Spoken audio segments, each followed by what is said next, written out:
And welcome, ladies and gentlemen, to another episode of the Best Phone Plans Podcast. Tonight we have the man, the myth, the founder of the channel, Stetson Doggett on as a guest. Woo! Thank you. I'm a guest on my own podcast. Wow, Dennis, it is an honor to be here to be speaking with the man himself. Dennis, what a privilege to be on the mic side by side with you, my friend. Yes, bow down to me. If you haven't heard, since you've been gone for a while, I'm actually known as Tech Jesus now. Okay, that's great. A new name. But on a fun side note, man, how are you doing today?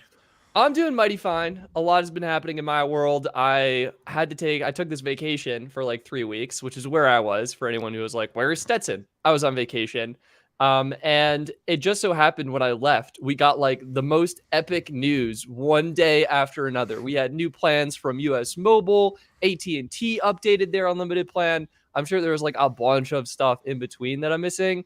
But yeah, it feels great to be back. I have so much content to cover and to get back into, but I'm just thrilled to be here. Can we just pause for one more second though? Yeah. So guys, behind the scenes, you missed it. I got to talk about real quick because I know someone's going to call it out. This little glitch in the matrix that's happening. Do you want to tell them what you got as well? Oh yeah, am I glitching? Oh my god, what? It's Dude, pretty rough, it's but so bad. It's rough, but it's charming. Is the funny thing. But Okay, go ahead and tell them what you got. So I got the new Mac Studio. This is actually a bit of a story. I pre-ordered this thing like 2 or 3 months ago. It was like May 20th. I placed an order, and then it was like June. No, You can April? count. I believe in you. April. It was before April. It was a while. It was like 2 or 3 months ago. The thing finally ships out, and I get it, and I come back, and one of the big reasons I got the Mac Studio. So I got a Mac Studio. That was the thing. I got a Mac Studio because I had 10 gigabit Ethernet port. And Dennis, my man over here, was like, Stetson, you need a NAS. This is going to solve all your storage needs. I came back, and it turns out the Ethernet port is broken on the Mac Studio. And that could be a contributing factor to why I'm glitching right now. I'm not 100% sure. That would 100% be the reason why you're glitching. But it literally, I did a screen recording and test, Dennis. The Mac Studio connected and disconnected 8 times in 10 minutes from a hardwired Ethernet connection. Do you know what you should do then? Return it. That's what I'm going to do. Yes, but do you know what you should also do while What? we're in the beginning of the show is you should connect to Wi-Fi and unplug it from the Ethernet if you're Okay, so it is connected to Wi-Fi, and I'll unplug the Ethernet so it doesn't... You were 100% on Ethernet that whole time. What was happening? It was like switching between Wi-Fi and Ethernet or something. You were 100% on the Ethernet that whole time. Yeah. And I think that's good. Cool. Yeah, you were 100% on the Ethernet this whole time. We're going to give your stream a second. Oh, did I just freeze? You can't hear me, can you? I'm back. Okay, I'm back. Nice. Okay, What a strong start to the show. Can you hear me? Yeah, I can hear you. I was saying, yeah, you were 100% connected to the Ethernet that whole time. We're gonna give your stream a second here to catch up. In the meantime, there's one other thing that's more important that we need to address before we actually get into the topics tonight. Let's talk about Blind Tech Adventures coming in so strong with a $50 super chat of a little lemon guy just doing like one of these wah to have you back. Wow, thank you so much, Blind Tech Adventures. I really appreciate that. That really helps out with the T-Mobile Base Essentials plan that I'm still on. And hopefully we'll be getting off very soon. But Dennis, this is the Best Phone Plans podcast. And we should probably talk about cell phone plans. I think I might do something a little risky and actually refresh this because I'm glitching pretty hard right now. Go ahead and do that. That's fine. I want to thank all the people that are in here anyway, so that works. Do what you got to do. Guys, sorry about the technical difficulties that we're having here, but let me address some of the awesome people that I see on the regular. Ram, it is good to see you, my friend. Thank you for catching another stream. MS, so good to see you as always. Same to you, Glenn. Scruds, another friendly face. Jason, and of course, Lucky, good to see you both. Kendrick, good to have you here. KJ Wild One, as you can tell, we're very energized, so we're pretty happy right now. Mark, good to see you. Other Mark, good to see you as well. Big Term, good to see you, my friend. Stetson, good to see that you're back. Yeah, thank you. It's great to see me too. But yeah. Kyle, I promise you we will touch on this at the end of the show. We got you. Cool. But all right, let's talk about. You know what? Since he brought up Comcast, why don't we start off the show talking about something that we heard, thanks to the famous people of Reddit. Dude, Reddit is on it. Shout out to Team Reddit, who is taking a look at all of the cell phone plans and letting us know all of the updates before even I know about them. But we got some news here. Yeah, so what we found out is that Xfinity has done an update on their unlimited plan. Oof, an update. Now, Dennis, the last update we got from Xfinity was their family discount, which made the service way more affordable, brought it down to $30 a line for 4 lines. Is this another pricing update? What did we see new from Xfinity here? So not a pricing update, but what we did see is a pain point get addressed. And that pain point has to do with hotspot. Xfinity has added 5 gigabytes of high-speed hotspot to their unlimited plans, and that is being rolled out over time. And basically all customers should be notified with the updated changes by July 8th. Yeah, so basically what's going on here is we've got the unlimited plan. This is $45 for a single line. You can see that over here. Previously, this plan had 600 kilobits per second of unlimited hotspot data. I've tried using 600 kilobit per second hotspot data, and it's basically straight up unusable. Like, that's the bottom line here. You could maybe do some email, like maybe some Reddit if you're patient, but you should just use your phone. Like, there's no benefit. So this is actually a pretty huge update for Xfinity Mobile. Like, you're going from completely unusable to this is great. You could actually get stuff done on the 5 gigs of hotspot data. Yeah, and the beautiful thing about that 5 gigs, you don't have to be connected to ultra wideband. That can work on LTE, which is a beautiful thought. That is a beautiful thought. And the other thing is you still get access to the regular Wi-Fi hotspots, which is honestly, that's like an underrated perk. I think it's hard to compare that to other plans because they just don't have it. Well, Stetson, I have been using Xfinity Mobile, and I straight up did a test where I turned off cellular, just airplane mode the phone, nothing but Wi-Fi hotspots.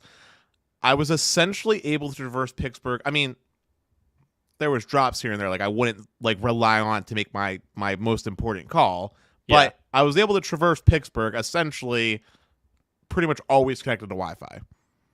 That's amazing. For like a good mile and a half straight. Yeah, that's spectacular. That's actually a great test, Dennis. I think I want to try that in Denver. Like, look at the Xfinity mobile app, see where the hotspots are, and then just like go perusing around the city, see if I can connect, see if I can find them. And if not, then, you know, I'll have my experience. But I feel like Pittsburgh is just dense. Like, Verizon has millimeter wave, ubiquitous everywhere. Xfinity has their hotspots, ubiquitous everywhere. Like, it's a good city, it sounds like. I would say it's the opposite. Pittsburgh is the opposite of dense. Oh, really? But yes. Well, I mean, from like a cellular perspective. Right. But it's still not dense, but you have enough to get coverage. So, remember how Pittsburgh has an interesting topography? Yeah. There are dense pockets of Pittsburgh. The only one that has true density in Pittsburgh is AT&T, and the only reason why Xfinity hotspots are so dense is because every single like restaurant and bank and everything uses Xfinity, so they broadcast those hotspots. That is the reason why. But even then, it depends. Remember how I said mile and a half stretch? That's a calculated mile and a half stretch, not like open highway. We're talking like going through like Robinson Township type of deal or something where there's actually like buildings, right? Yeah. So, but anywho, the point being is that your mileage may vary in Denver, especially because I don't really think Xfinity is your biggest player there. Are they? Like, I feel like AT&T and CenturyLink are big players. Yeah, I'm not sure, honestly. I know, like, in Longmont, it's basically we have Nextlight and then we've got Comcast Xfinity. I think in other towns there are other providers. So I guess I should phrase it this way: when Xfinity is the only option, is literally the only option, they're going to be available everywhere, and thus their hotspots are available everywhere. If you live at a place that actually has competition, good chance that Xfinity Wi-Fi hotspots aren't going to be as dense. Yeah, that is a great point. But we got another super chat that we should address. Oh my goodness. Coming in from MS, he said, new 5G hotspot T-Mobile 100 gigabyte plan is $50, and welcome back, Stetson. Wow. So thank you, MS, for your generosity. We really appreciate it. Dennis, I think that'll just pivot our conversation. That was the Xfinity mobile update. We've got the T-Mobile. It's going to be a T-Mobile prepaid, right? I think so. Let's see what we got. I think this matches what AT&T was offering for their prepaid plans. Okay, interesting. So I think I've got an old page up, and we can add this for reference. This is what is from the T-Mobile prepaid site, 50 gigs for $50. And I'm pretty sure AT&T is doing 100 gigs for $50. So let's see if we can do like T-Mobile tablet plan and see if we've got any updates. This is still showing 50 gigs for $50. So are we missing this? Is it somewhere else on the site that we haven't found Just try yet? Google searching T-Mobile 100 gig hotspot. All right. That's the first one. Boom. It's that same page. Mobile internet plans for hotspots? Maybe. MS Dog, you're going to have to help me, man. If you have a link, that'd be coming. MS is saying it is also Metro and live on the Metro site. All right. Metro PCS. So not T-Mobile, you sly dog. I mean, well, that's kind of T-Mobile. It's Metro by T-Mobile. Yeah. That was actually a good acquisition. I think T-Mobile made a smart move. Oh, they there. need that 100% for that PCS spectrum. Yeah. Load it up. All my computers are on Wi-Fi. Should plug mine. Edward is providing clarification that January 2021 they offered the 100 gig for $50, then moved it over. Oh, yeah. I was just seeing. I think someone in the Discord posted that, like T-Mobile's promoting their own hotspot device now, and the website just isn't loading. Nice, Metro. All right. Well, we have a gray screen here. This is what Metro's website looks like. So. I think it's the perfect website for Metro PCS because honestly, if you're thinking about getting T-Mobile, you should just go, if you want prepaid, go Mint, better customer service, better experience, and cheaper, or just go T-Mobile Direct. Here we go. Very lofty. This is actually, this is today, Dennis, June 9th. T-Mobile just launched their new T-Mobile 5G hotspot. And so this is their own device. Obviously, it's manufactured by someone else. And boom, this is actually, here we go. The new 5G hotspot will be available next Thursday, June 16th, so a week from today. New and existing customers can pick it up for free with 24 monthly bill credits. Ooh, that's a sly wording right there. And you're adding either the 50 gigabyte or 100 gigabyte mobile internet plan, or you can get the device for $99 when adding an eligible 5 gig MiFi plan. I think that's what that is. Interesting, Dennis. T-Mobile going into the hardware game. We know they have a great history for hardware. Right? I really hope that's sarcasm. It is sarcasm. Yeah, I was referencing the Nokia Gateway, which was I mean trash. The freaking who made the second one? Not Nokia. Starts with an A. Who's making the new ones right now? I don't know. Dude, whoever's making the new ones right now, I'm blanking on the name. It also sucks. It also has problems, dude. I haven't tried it yet, so I'm gonna have to we do had research. Tylus of Tech on. It's like the SIM No, card. did he get the new one? Oh, yeah, that's the one that he has. Well, he was having tower issues. Yeah, but I mean, it's also had its own report issues, and now I'm getting really annoyed and about to look it up. I swear it's made by someone with an A. Interesting. All right, well, let's take a look at this device. It's got a 6,460 milliamp hour battery. You can connect 32 devices simultaneously. It looks like it supports 5G. That's great. That's all I got. Is there even like a product page? I don't think there's even a product page. So that's it. That's the update from T-Mobile. I'm curious what bands this specifically supports. I guess it's just like mid-band is what I would say. Mid-band, low-band 5G. And the Arcadia. It's the Arcadian. Oh. See, I knew it started with an A. Yeah, it's made by the Arcadian Gateway. Yeah, it's also trash. I mean, when you make something that looks like a trash can, it's kind of a self-fulfilling prophecy, I feel like. Well, the Arcadian one looks more like a square, but just also trash.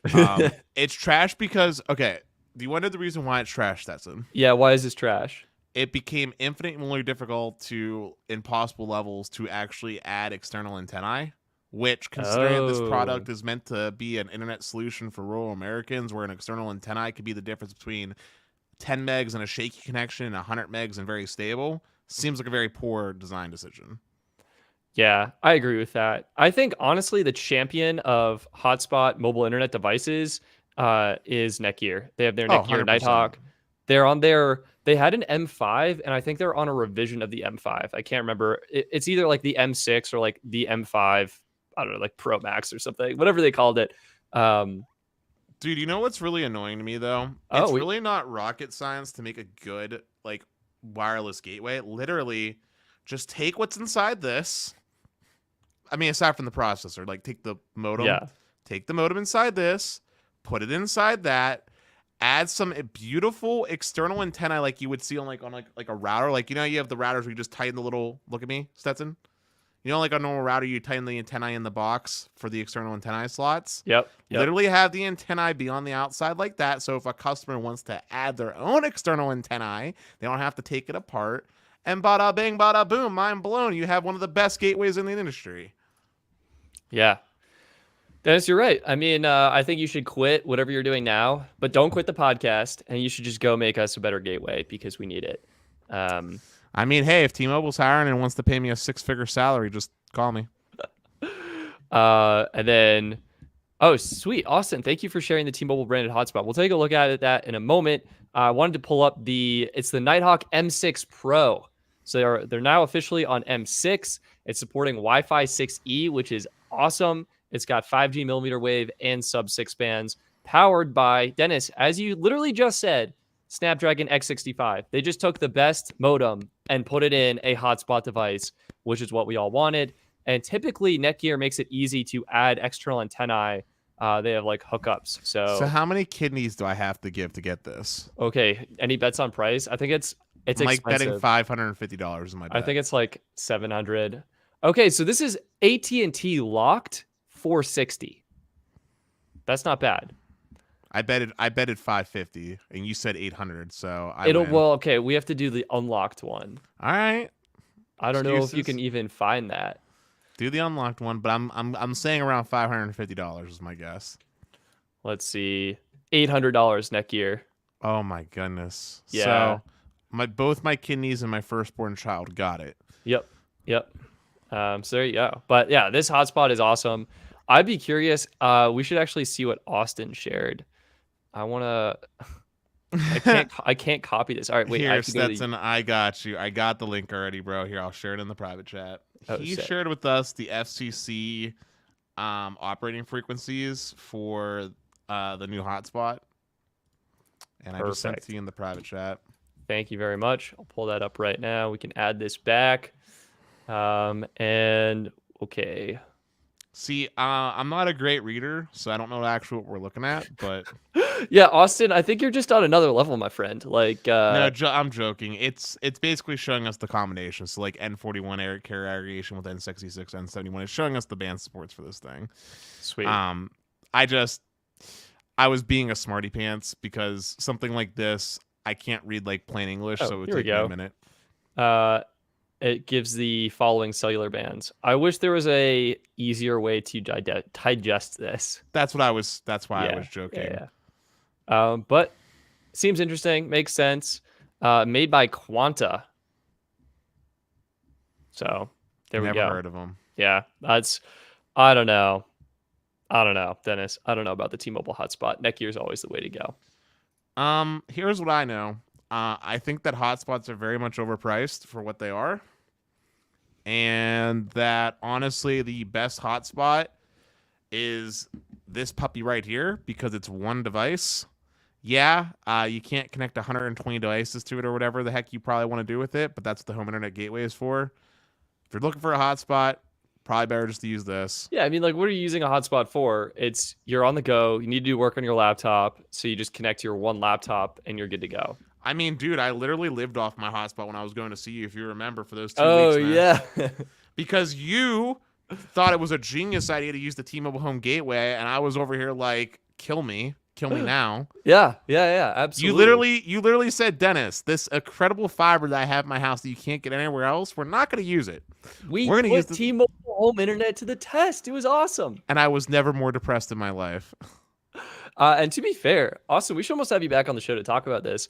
Austin got the new T-Mobile home internet because you get the discount with Magenta Max. Actually, Dennis, I should do that. I should mooch off of your Magenta or T-Mobile plan, and then I can get the discount and try it out. But Austin's saying he's having a better experience with the new Arcadian trash can on T-Mobile. And I'm glad they're making improvements, but see, T-Mobile, if it wasn't for the fact that every time I make a change with T-Mobile, they screw up my account, I would totally say yes. But I'm not risking losing my insider discount over something stupid. So, Dennis, I think they literally have a flag on your account that just says, make odd change to account anytime there is customer interaction. Dude, I would literally rather read the B movie that like the B movie transcript 100 times in a row than have to try to talk to T-Mobile customer support. All right. And on that note, we got to pivot to a new topic. Dennis, we've been talking about T-Mobile a lot. We did Xfinity. We did T-Mobile. I think we got to do the thumbnail now. AT&T. Okay. This was so basic. I feel like you probably already talked about it on a live stream with Sneed on like Monday or Tuesday or something. Yeah. Oh, well, hold on. Oh my golly. We got another super chat. Timothy Rogers. He asked us he said he donated $5. He asked us, "Did you hear about the T-Mobile free hotspot for 5 years for students?" No, I did not hear about this, but that's actually a good guy T-Mobile moment. Let's see. What's the catch though? Whoa, here we go. This actually, I heard about this. We might have covered it. This might be different, but it might not be different. I'll add it to the stream right now. This is what I'm seeing when I did a quick Google search. The T-Mobile Project 10 million. I think we covered this on a way earlier stream, possibly touched on it lightly as a recap. Oh, at the beginning of COVID, I remember this. Yeah, so they're giving out hotspots to connect up to 10 million eligible households.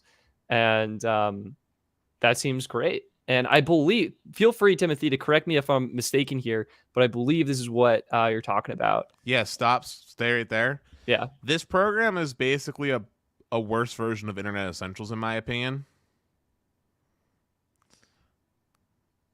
That's what this program is. So this program, if you look, this is what you need to do. That's the catch. You have to do one of these things to actually qualify for it. It's a worse version of Internet Essentials from like Xfinity, because Internet Essentials is more expansive in who can qualify for it. I see what you're saying. Yeah. I think also, really it comes down to location. Like, if you get the Internet Essentials, that's the move. If you don't, then this is, at least there's an option. Like, at least T-Mobile took a step in the right direction here.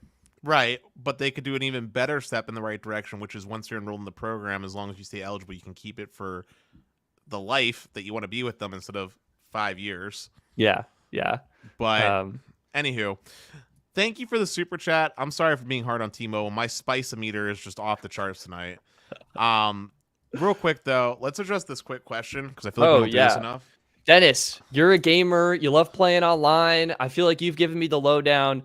What is the lowdown? T-Mobile home internet. It's ready for online gaming, right? Dennis, right? Dennis? Hello? No, but I'll tell you who is actually ready for online gaming. A buddy of mine, I won't mention his name on stream, but I'll just say he lives out in the middle of nowhere. He's one of those people that has that Blue Devil cable I told you about. If you know, you met him on the Discord, if you remember him. Anyway, I got him the Verizon fixed wireless home internet product on a C-band tower.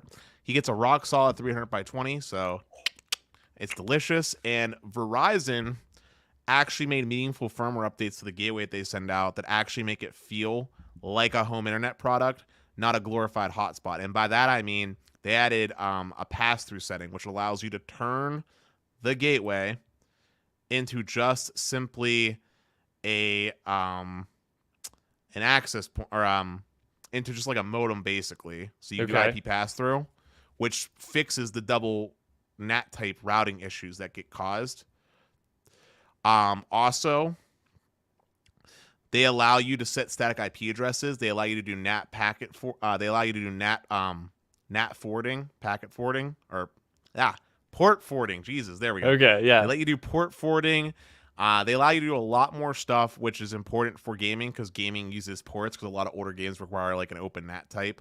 Example, like Call of Duty uses like I think like port range like 7,000 to something port. So and they use like 3074 UDP and TDP port. So long story short, would not recommend T-Mobile Home Internet Gateway for gaming. That is definitely its biggest weakness. I mean, it's a weakness. Forget the T-Mobile home internet product. Just I feel like T-Mobile in general isn't really great for gaming. I feel like their pings and latency across this, like just when you're using the service compared to some of the other products aren't as good. Yeah, I mean, I'll just say this. Fixed wireless as a whole is not your first pick if you care about gaming. Hardwired is going to typically do better. No, it will do better. But if you have to pick one, Verizon Home Internet would be my choice. Even if it was the LTE product, 50x5, I would pick that over the T-Mobile because the reality is gaming doesn't need a lot of bandwidth. Literally a 5x5 meg connection is overkill. What you do care about is your ports, your peering, like how your traffic gets routed, and overall your latency and consistency of that latency. And Verizon does a significantly better job at giving you some level of service that is like kind of guaranteed. Whereas T-Mobile, the moment someone runs a speed test, poof, there goes your internet connection. Yeah, we definitely had problems during our testing of my gateway overheating. And if there were multiple users on a cell site, like the internet product on T-Mobile just like got deprioritized very heavily. That said, do want to bring in a comment from Albertizzi here. And he's commenting about the T-Mobile gateway versus the Verizon gateway. And Albertizzi says, I know people that have added external antennas to the Arcadian. This is the T-Mobile gateway, whereas Verizon Home Internet has no option for external antenna at all. So. Yeah. And while I could totally be upset with Verizon for the same thing, I guess I'm a little upset because their gateway at least doesn't overheat and seems to be somewhat stable with its first iteration. And yeah, Albertizzi, I'll do the trashing on this one. Verizon, you can improve your gateway by adding antenna. They're allowing us to add antenna. There you go. It's overall, I think, a little bit better of a product right now. But I'll take a good guy Stetson approach here, be a little bit optimistic. Maybe it's worth testing out one first and then the other, and you can kind of compare. I'll put it this way. I'll take good firmware that allows me to do port forwarding over external antenna if I have to pick between the two, because that's way more important for way more use cases than external antennae. But yeah, is latency higher on T-Mobile Home Internet than versus phone? If so, how much? Latency on T-Mobile period is really high. That's what I was alluding to earlier. I've noticed that both for my Mint line, now that I'm on T-Mobile Essentials, I feel like it was pretty high. I just think it could be faster.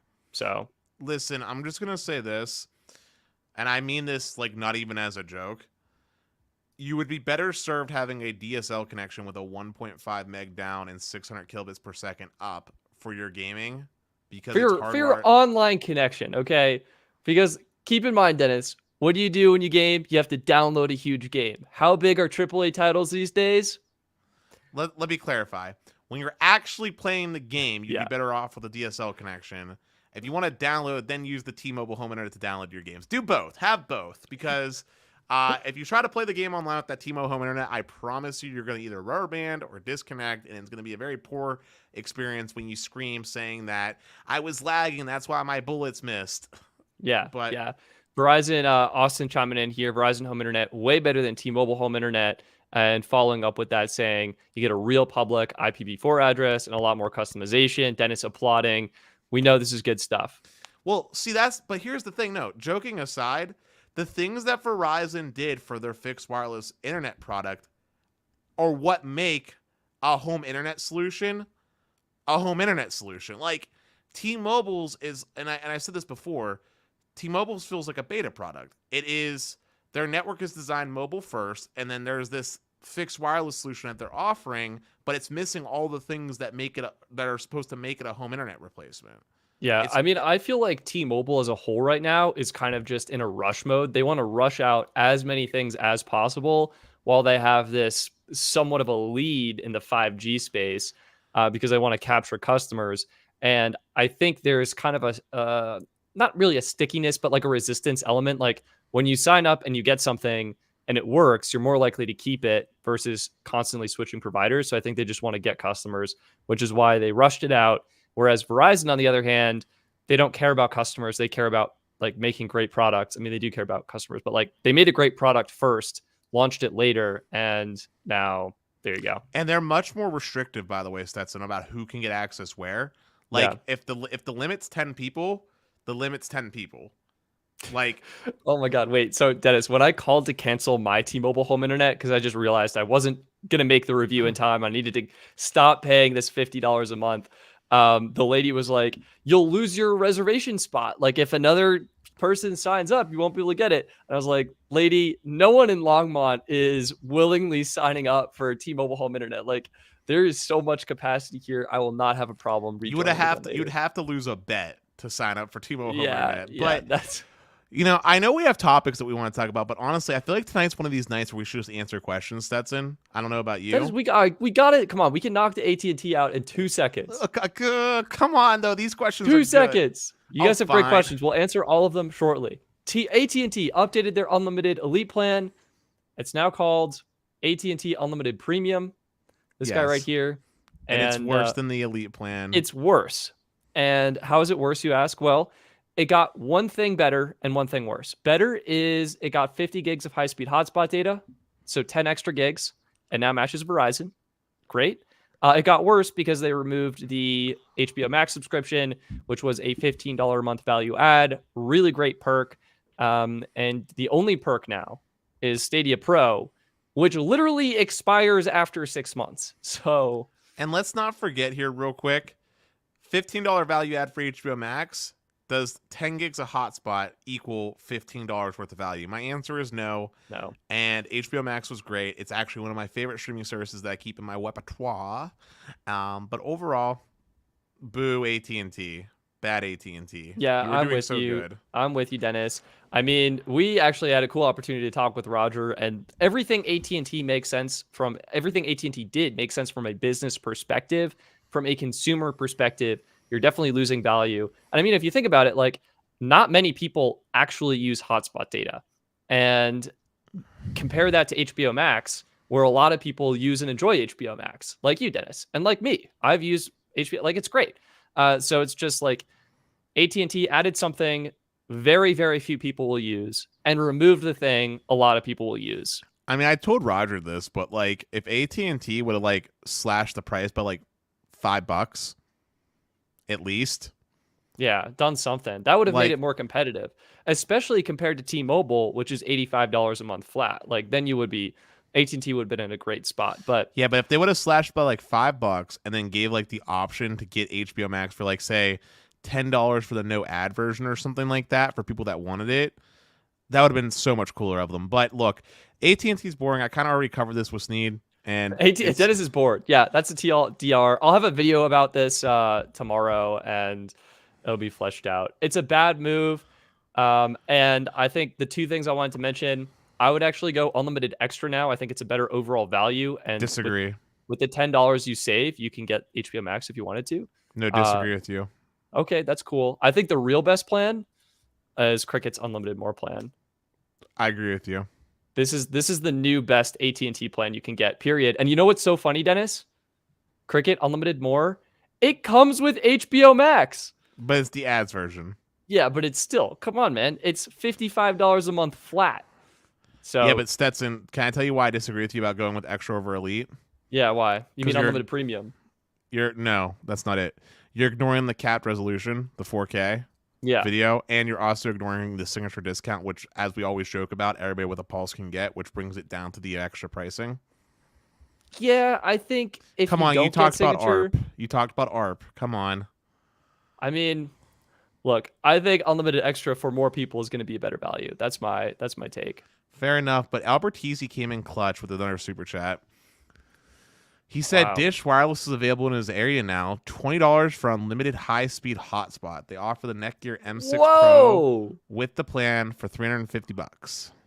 Albertese, that's awesome. Is the Netgear M6 Pro locked to Dish? That's incredible. Yeah, I would. I mean, if I lived in that area and had Dish Wireless, I would sign up in a heartbeat, test it out, make some content. Edward King coming in. Yeah, that's a phenomenal deal. You could probably replace your home internet with that. Like, I don't think Dish cares at this point how much data people are using. Yeah, and Dish's network is so like clean right now. Their ping times are insanely low.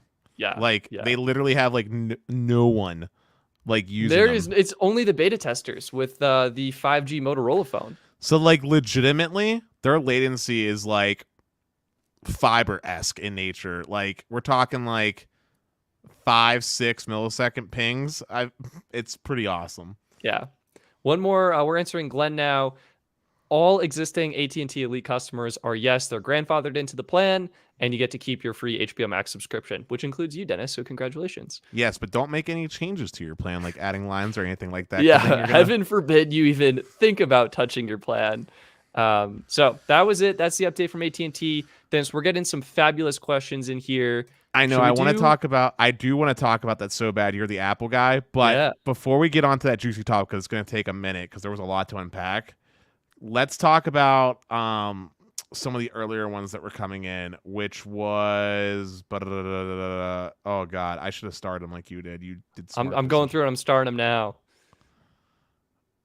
Oh, okay. I see where we're at. Sorry, give me 2 seconds to catch up. Wow,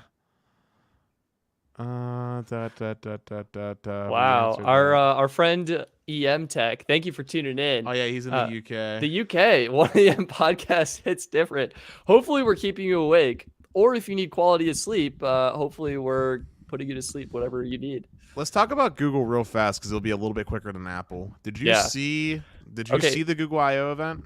I recall watching it. No, I think I watched a recap of it. Their events are slow. Mm-hmm. So I think I watched a recap, and I think at this point I've forgotten what happened. We had Pixel 6a and then Pixel 7 and 7 Pro announced. Tensor 2 is coming, and they did a bunch of Google stuff. Dennis, I feel like you're more in tune with this because I kind of forgot what happened. Don't worry, I forgot most of it too. But what I do remember is not from the Google I/O event, but I remember seeing leaks for the new Pixel 7 and the Pixel 7 Dennis, Pro. It wasn't leaks. They announced it at the event. Oh. I on stage, beautiful product imagery. Well, bro, I remember seeing the Reddit posts of someone taking a picture of it and then immediately getting shut off. That's what I remember. Oh, yeah. That's exactly what happened. Yeah. I don't know. I thought you would have been excited about the circular Android watch or something. Yeah, that does look really nice. It's also scary. Let's see if I can pull this up. For the audience members, you can see what we're talking about.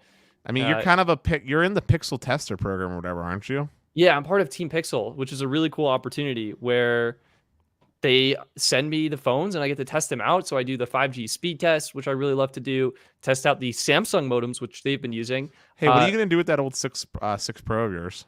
Keep it. Then I'll do a comparison between 6 Pro and 7 Pro. Do you see my face? Yeah. You should give it to me when you're done. Okay. Yeah, they announced a new watch. I think it looks great. They have their 2nd generation Tensor processor, which I think is going to be awesome. I'm trying to remember things they announced, and I'm just not. So I remember people freaking out because it had like a co-processor plus the Samsung processor in it, which was great. Look, here's the Pixel 7, Dennis. Okay, yeah, let's learn more. They literally announced it. I love the design. I think Google is on point. Oh no, you like that look? Oh yeah. Oh yeah, I think it looks great. Oh dude. Pixel 7, Pixel 7 Pro. That's what's up. How about the new 6A is new? Yeah. What about the new 6A? What were your thoughts on that? I think it seems fine. You gonna get one? Hopefully, that'd be cool. But it's like once you use one Google phone, you've kind of used them all because it's the same software, slightly different hardware. And like really what I would love to see Google do is add like a Samsung-esque like band selector mode and what do you call that? Like a service mode. So you get all the info on everything you're connected to. You know what I would love for Google to do? What? I would love it if Google would ditch LG for their screen manufacturer and go with Samsung panels.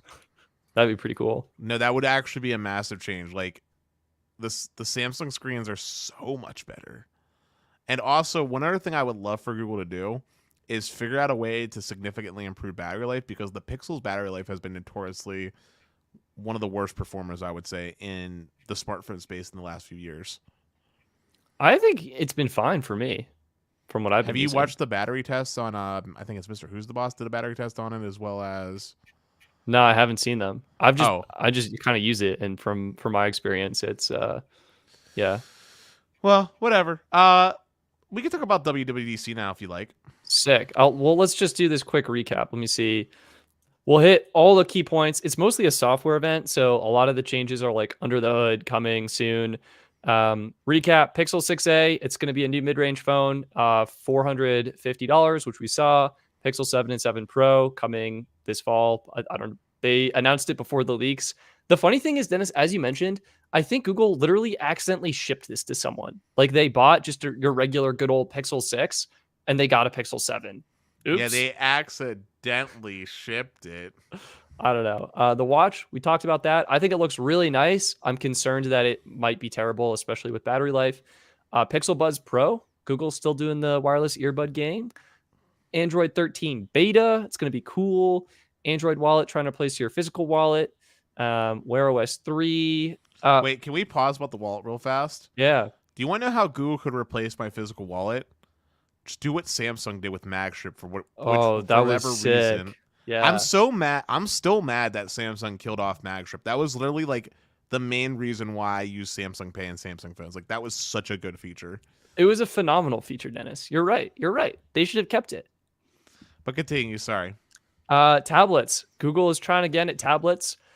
I'm not excited. I've decided tablets are the wrong form factor for me. I think you should get a laptop that has epic software that you can actually do stuff on, or you should get a nice smartphone or a folding phone. But see, here's the thing. Tablets in practice, especially like M1 tablets, can be great. It's the software that is literally crushing them, not the actual hardware. Yeah, so I'll talk more about that for the WWDC thing. And Google Maps got better. Google Assistant is getting better. Oh, that was cool. Nest Hub Max users can trigger the Assistant just by looking at it. So That's there we creepy. go. Chrome OS, multi-search, better user experience.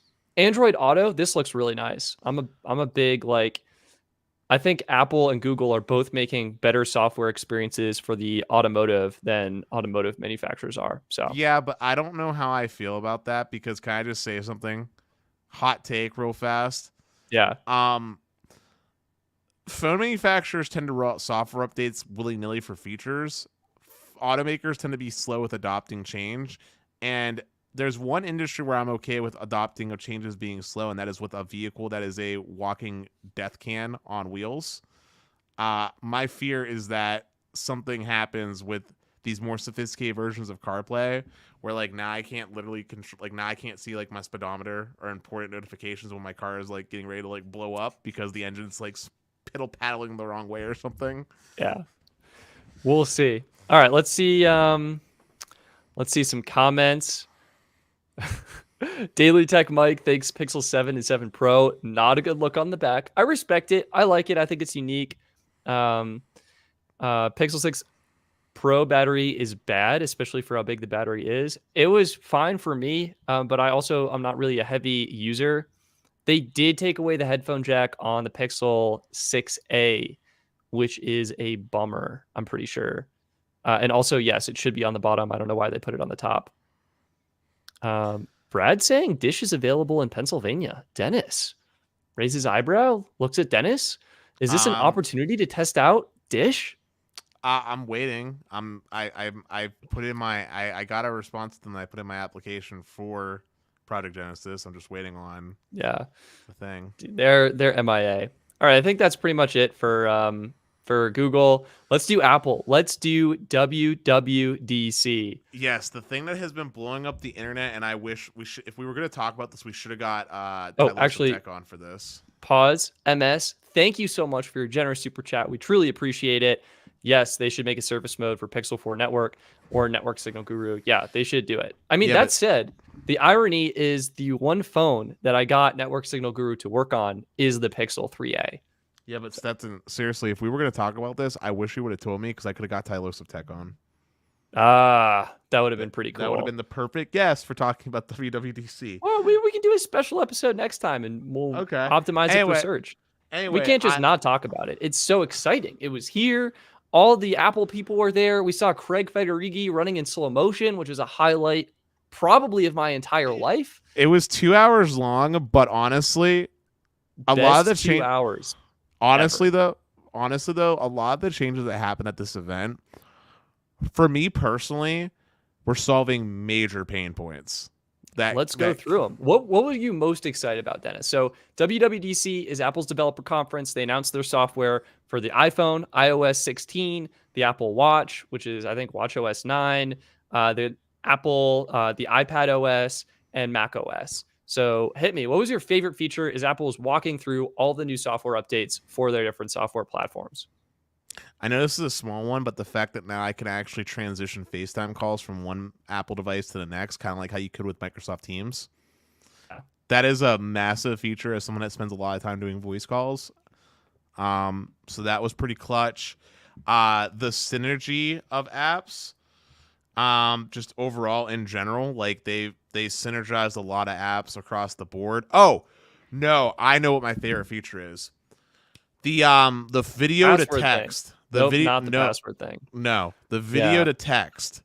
Dude, I use that feature more than you think because I'm that kid that in a meeting takes a picture of the PowerPoint slide and then tries to transcribe it in the notes. The fact that they like beefed that up on steroids and made it so you could do that with video, and you can freaking like I can like clip you out of this video clip and like make thumbnails now just off my phone. Yeah, so I think that's for photos. And what you can do is when you take a photo, it can be taken on an iPhone or any camera, and it's using the AI in the phone to detect the subject and then allow you to copy and paste the subject without the background, which is like perfect. You're actually wrong. Tylosive Tech did coverage on it. It works with videos as well. It works for videos? Yes. That's mental. Yes. Tylosive Tech is running iOS 16 Beta 1. It does work for videos, which is sick. That is actually hands down my most favorite feature. Oh, and the fact that they let you freaking edit iMessages now.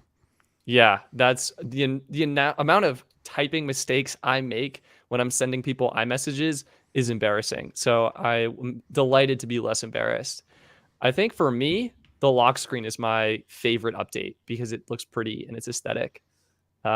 Basically, you can now have widgets on your lock screen, complications carried over from the Apple Watch, which is gearing up for an always on display for iPhone 14. So excited for that. I think it looks beautiful. We got the lock screen updates. Oh wait, before you glisten past that, I'm actually angry about the lock screen update. Really? Why? Because they have made it so that your lock screen is tied in with your background screen. You can no longer have the separate like lock screen, background screen options. Really? Are you sure about that? Positive. Huh. Yeah. I'll be darned. So your lock screen is the same thing as your background screen, and I hate that. As someone that has random fan art as like my lock screen, and then like really normal, almost showed a text message there, really normal background for my locks background screen, I really very much so hate that. Sean is saying not true. Tylosive Tech, which is the person. That's your source? I mean, yeah, I watched videos of him talking about. Look, I'm a Tylosive Tech fanboy, so I took my sources from him, but maybe it's just a bug in the beta. Let's hope it's a bug in the beta. But yeah, basically it's a reimagined lock screen. You've got a beautiful kind of clock and weather widget up top. The actual time can now go behind a foreground element, which looks awesome. And they put the notifications at the bottom, which is way more accessible by your thumb, which I love. I mean, I actually have mixed feelings on this because it's kind of nice to just see everything on the lock screen all at once. But this is way more reachable. I love the complication. I agree that it's more reachable, but it's also harder to read, which is when a notification is on my lock screen. Yeah, I feel like it's more important for me just to be able to glance at it and then read it. And then if I actually want to move your glance down by 3 inches. But then if I actually want to interact with it, that's when you should lower it in the notification shade, if that makes sense. Interesting. Yeah. I don't know. I think it's a change. I'm excited for it. I'm I love the complicate. I can't emphasize, like, this looks so great to me.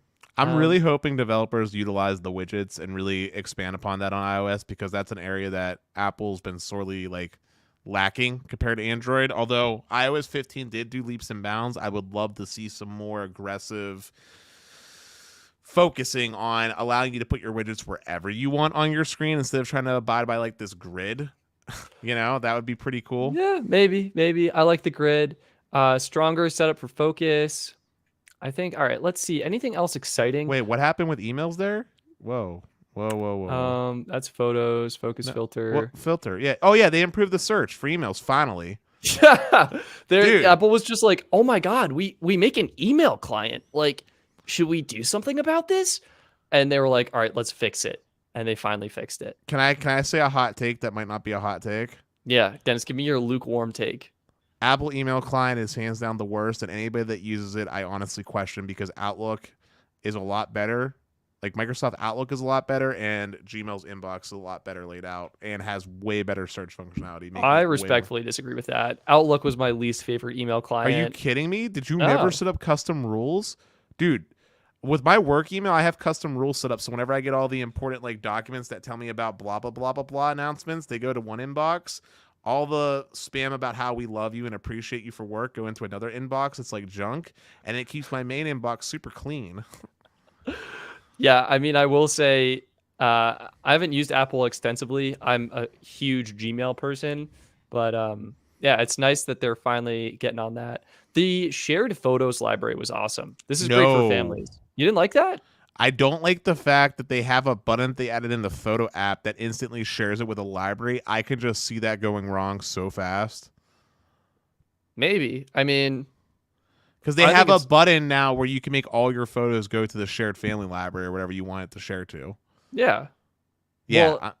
Well, I think it's going to be great for families. I mean, unless you're doing crazy stuff in your photos library. I mean, come on. Everybody has a photo or two they don't want their family sending. And I could just see a lot of accidental stories about, oops, didn't mean to share that happening. And then you just remove it immediately. I don't know. We'll see. We'll see how it pans out. I guess you don't have to join a family if you don't want that. Messages got improvements. Yeah, this was great. You can now delete messages, edit messages, undo send. Although, fun fact real quick, the editing of iMessage will only work for devices that have iOS 16. People that don't update, they get to keep it. Yeah, you're still screwed. So, Dennis, what'd you think about Safari and passkeys? I vaguely remember this. If I recall, it replaces a password. So yeah, they went passwordless. Yeah, it uses biometrics. You don't have to create an account. It's just like you, and you log in. You're done. I think it's great in one sense because companies like Microsoft actually do that for their employees, but they usually do that in the form of like Ubi keys. I'm not sure I quite necessarily understand Apple's implementation, and I'm a little bit concerned of what happens if someone actually steals your biometric data somehow.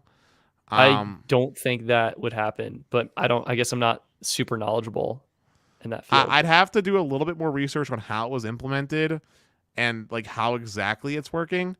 But I imagine what Apple's probably doing is one-time tokens, I'm assuming, as your password. So if it gets stolen, it doesn't matter. What I imagine is happening. But I'll have to wait and see. I didn't pay enough attention to it. Yeah. Anyway, this is the feature that I was excited about. Yeah, this is epic. So this works for all photos, not just iPhone photos, but like if you have an Android phone, you took a photo on it, like this will still work. DSLRs, it'll still work. Basically, you can lift a subject from a background. So they got this dog. Apple's AI was like, yo, we got a dog here. They highlighted it, and you can actually tap and drag just the dog and paste it somewhere else and use it like it's like an image. Does this work? Yeah. Does this work on like iMac or MacBooks? Yeah. So it actually works right now on your computer, Dennis. In preview, you can do this. I don't know how, because when I tried doing preview like you told me to, nothing worked the way I wanted. It's a nuanced software, but yeah. Side note, that's why you didn't get YouTube. Oh, that's why the audience. Then I was going on vacation. Dennis like, hey, can you send over a thumbnail so I can make some thumbnails for the podcast while you're gone? And I was like, sure. I sent him this great, beautiful template, like this beautiful blue gradient. You sent me a blue gradient. Yeah. and then that was it. And I was like, you can, just type text in preview, save it, and there you go. Didn't happen. Yeah, no, I literally couldn't get the text to add or do anything that you wanted with the font that you wanted me to download to incorporate it in preview. It wasn't downloading. Or I had it downloaded, but like it wasn't a font option in preview like you wanted. I hate Macs. I hate Macs so much. But yeah. Anyway, you skip past so much stuff, but yes, we don't need to cover all of it. This is like a highlight. Look at this Android Auto. Excuse me, we were just talking about Android Auto. Apple CarPlay. Oh, look at that user interface. There's no way that makes it into any car for like the next couple years. Okay, so yes, there will be a time delay. Auto manufacturers are notoriously slow at doing everything. For good reason. But this will eventually come out and it will look epic. Yeah, CarPlay, on a side note, I have a question for you. Yeah. What do you think is better, CarPlay or Android Play? Oh, you mean Android Auto? Android. CarPlay. Yeah, definitely CarPlay. 100% agree. Yeah. I mean, Android Auto is good. I think it's still better than what the automakers make. But I think Apple's interface, like the way they lay it out, the contrast, like you see the information you want to see up front and center. It's beautiful. I just appreciate Apple CarPlay because it's actually more supported. Yeah. Like Android does, like there's cars out there that say they support both, but you can tell that they're like they're not. Okay, CarPlay is coming late 2023. So, and I guarantee we don't see a car until 2024 with it. Yeah. I mean, yeah. Maybe announced late 2023. The other really cool thing was using the phone as a camera for Mac. Yes, I am surprised it took Apple this long to figure out that, webcams kind of sucky.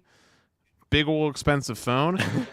Although, can I just say, I don't actually understand the reason in which you would actually do this. Like, they showed like them putting like the mag strip on it to put so they mounted it with like a magnet, right? So like it was using a Belkin accessory, and I think what the Belkin accessory does is it uses MagSafe, which is the magnetic circular mount in the back of the iPhone, and it gives it a lip so it can grip the top edge of the monitor. No, I understand that, but what I'm also trying to get at here is like, I have the phone, right? Why wouldn't I just FaceTime off the phone? Well, you get a bigger screen for FaceTime calls on the Mac, and you get way better camera quality because you're using the rear-facing cameras as opposed to the front-facing camera on the iPhone. Okay, and then secondary point here. Here's the accessory. Like, I don't know, dude. Something about that just makes me like they had to have been able to think of a better way to like have your phone. Like maybe you just prop your phone up like this. Possibly, like, couldn't they have like paired it with like AirPlay or something and just had it wireless so I could hold the phone wherever? It is wireless. So then what's the mag strip? I don't understand what's the MagSafe for? It's to mount it in a convenient location so you can go hands-free. This is using it where it's giving you a desk view as well, which is insane, right? Because it's using the ultra-wide camera to essentially look down and then using AI to correct the image for the ultra-wide distortion. But yeah, it's just like a more convenient, like you get the depth effect so you can have a portrait mode call. It looks nice, Dennis. Come on. Dude, I would just be so afraid of my phone. Just like falling. Yes. Yeah, I think you're going to be okay, but I understand. That was the most exciting thing for Mac. What about the gaming? We're not talking about Mac gaming here? Metal 3? Dennis, would you like to talk about gaming? I actually left during this part of the keynote. I thought it was so boring. Wow. Well, yes, I would like to talk about gaming. Okay. Apple actually made some major enhancements here with their new Metal API. Specifically, they did two things. One, they basically made their own version of DSSS,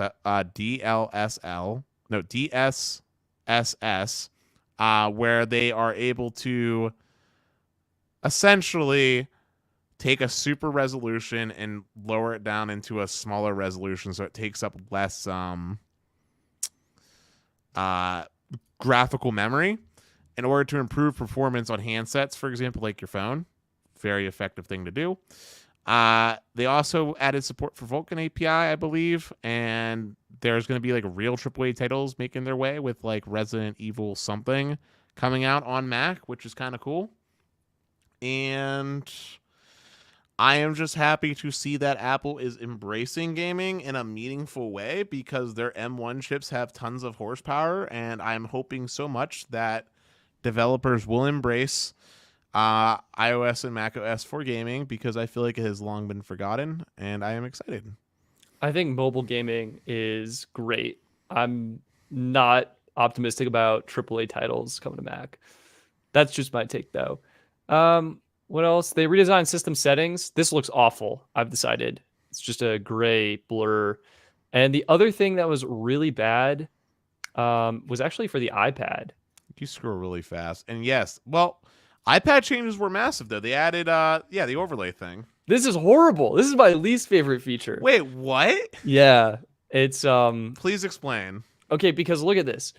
You know how much screen real estate is being wasted right now? We have all of this over here on the right, this huge chunk down here, all of this, these things over here. It's basically taking like a small screen and then making it smaller. I think what I wanted, Dennis, and the reason I think this is so bad is I just straight up wanted Mac OS on an iPad. I think you can do it. I think it would be fine. And what they gave me was a like almost kind of, it's just not good. Yeah. I mean, I agree with you. macOS on an iPad would be great. However, I still think this is an improvement over just full screen everything where you can only have like 3 apps open. I guess. I mean, I think the experience of using iPad is, I'm done with it. Like, I think getting a Mac is 110% always the right move. You can do so much more in terms of keyboard shortcuts, productivity, functionality, actual full screen apps, all of the apps. Yeah, but you see, the iPad could do all those things if they just put macOS on it. Yeah, see, that's what I'm saying. That's like, I want macOS. They delivered me this, which is just not. You know what I want, bro? Calculator app. We finally got wait. How about the fact that weather app finally came? And it looks nice. Like, this weather app slaps. Oh my God. Dude, Apple is just drip feeding so hard when it comes to stuff like this. You scroll so fast and it makes me so angry. I'm sorry. It's okay. So you got to give me a little bit of slack. I'm actually using a separate computer for this. And this is actually one feature, Dennis, that is working really well. So I got the Mac Studio. I didn't have a second display for it. And so what I'm using is macOS Continuity to use the same keyboard and mouse that I'm using on the Mac Studio. And I'm just dragging my cursor over to my iMac, which is what's sharing this screen. Can you copy and paste the link to me? To what? To what you're on right now. Oh, so you can scroll way better? Yes. Yes. Here, I'll send it to you in the private chat. Boom. Because there's something that there was with the gaming. I'm not remembering what it was. And when you were scrolling so quickly. Yeah, it's called Stage Manager. I disagree with this. Ugh. Wow, this website is either really zoomed in or it's really zoomed in. Apple's really big into big fonts and stuff. No, actually, my thing was zoomed in from the last time I streamed. Oh yeah, that happens all the time. Here we go. Desktop class apps is so not true. That is such rubbish. It is such rubbish. What are your thoughts on the freeform though? I think that's going to be actually really cool for artists. I really liked it. The kind of brainstorming app. Yeah. Yeah, so that's actually Notes. It's like, oh wait, we didn't talk about. How about the Apple Maps enhancements and how they opened up the API a lot? That was great. Apple Maps still needs a lot of improvement, so agreed. This is the freeform thing. I love this. Like, this is how your brain works, is just a bunch of stuff all over the place, and you need to write it down. This is awesome. I love this. And yeah, we should see if we got any questions in the chat. It's not limited to the FaceTime app, so you can use your iPhone camera as just like, Dennis, we could use it for this. We could try it out. Let's see. Yeah. Hey, Stetson, can I ask you a question? Yeah. Are you on the iOS 16 beta? I am not, because I make videos and I need my phones to work when I make videos. Yeah. I also, right now, in order to get it, you need an Apple developer account. and that is $100 a year. And I did not know that it was $100 per year, but I do remember one other thing that was from the event that I feel like we should talk about. Yeah. What do you want to talk about? So you know how Apple has the Apple Card and there's Apple Pay? Yes. What are your thoughts on Apple's Pay Later with like 6 weeks of like no 0% financing or whatever? Okay, so like I really like it and I also really don't like it.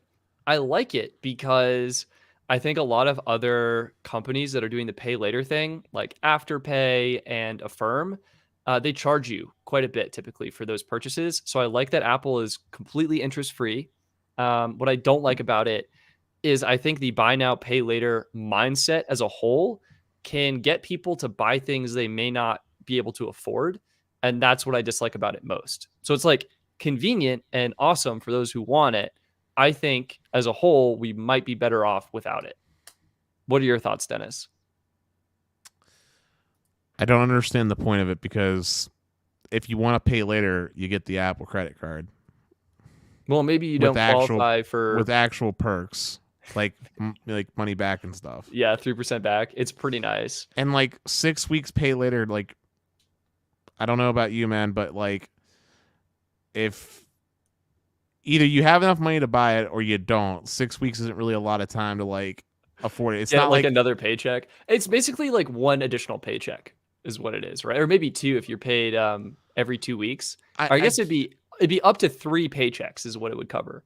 I guess. I just like Yeah, you're kind of right. I mean, yeah, I like it. I think it's for people who may not be eligible for the Apple Card, and Apple basically wants people to buy the most expensive iPhones. And how do you do that? Is you make a way to make it appear more affordable, and that's what they're doing. Or you just do the normal 24-month financing, which actually makes it more affordable. Well, you still end up paying the same amount. Like that's what you're talking like $50 payments versus like $200 payments. Yeah. But hey, real quick, there's one thing we haven't talked about, and I can't believe we ignored it. M2.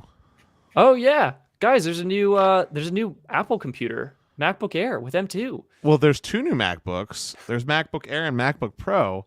One has touchscreen, or one has the Magic touchscreen. What do they call it, dude? It's a touch bar. Touch bar.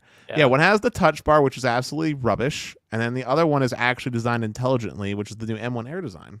Yeah, so to be clear here, the MacBook Air is the only product here that's worth it.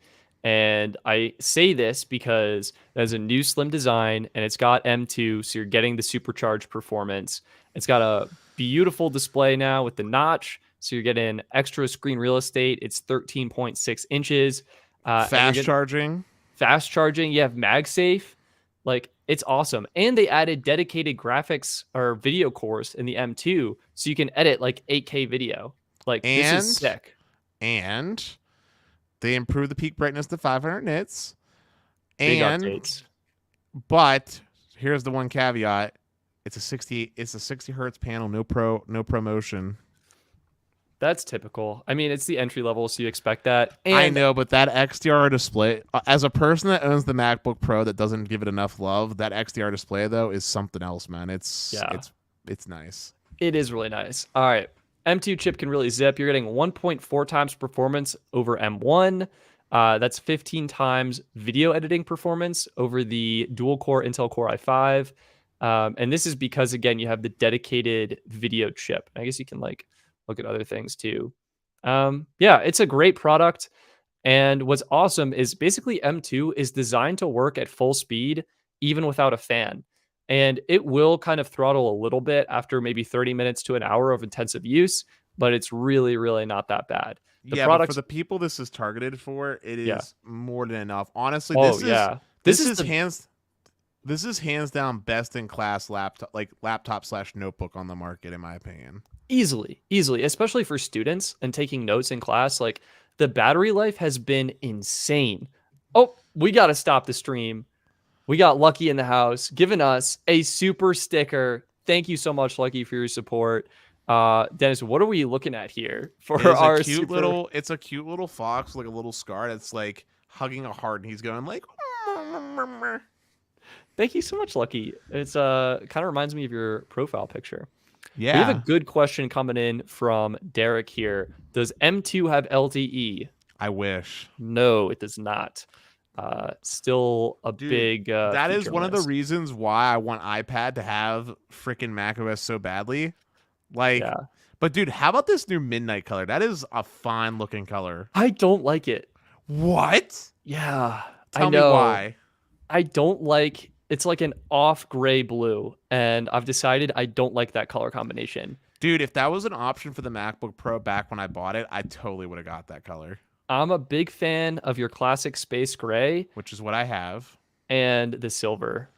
I hate the Starlight though. I hate that weird champagne gold. Yeah, I'm not sure how I feel about that too. I think I don't like it either. I'm a big honestly, space gray is what I would buy. I do really like silver. I just love that organic aluminum look. Like when I got the iPad, I got Yeah, but the that silver one. midnight though, man, with the matching charging cable, oh, dude, and dude, go back I to the just midnight for me for real fast, real fast. I just don't like it. Just go I back don't to know. midnight real fast. Yeah. Look at how that layout matches perfectly with the actual keyboard keys. Okay, that does look nicer. And that's one thing like on the Pro, they have a black keyboard area, which kind of looks nice, but yeah, I like the classic aluminum and your space gray. Do I'm you a miss boring person. the illuminating apple on the old Mac designs? That was cool, but I don't really miss it. I miss it because I used to have stickers that it would like illuminate through. Like you would Yeah. laminate it. Like, yeah. I mean, the problem that I had with it is kind of it was a sort of a structural weak point because you transitioned from unibody aluminum to sort of this plastic texture that was letting the backlight through, and you could just feel it bend more in that area. So I guess. but But yeah, one thing I will say, and this is the most underrated enhancement of the new Air, is because of the fact that it has MagSafe charging, you now actually have two usable Thunderbolt ports, which was one of the biggest weaknesses yes. of the Air. Um, So and here it is. like honestly, man, like this is such a good laptop. Like I Then it's a hot take. I think you should probably sell your maxed out. Oh, no, no, no, no, no, no, no, no. My friend, do you want to know why I won't do that? Because the screen is so good. No, that's not the reason. Why? Because that M2 still has the same limitation of only supporting one external monitor. Dennis, how many monitors do you plug your MacBook Pro into? I have 4 monitors that are ready to be put up on a wooden desk once I get that made for my house. I have a big U-shaped desk. There's about to be 3 monitors hooked up to this MacBook. Oh man. I've been All getting right. busy, my friend. All right. Look, when it happens, you let me know. Either way, I had and I still have right now, the M1 MacBook Air, and it was epic. This is going to be epic times 2, M2. All right. One product to avoid like the plague. It's the MacBook Pro.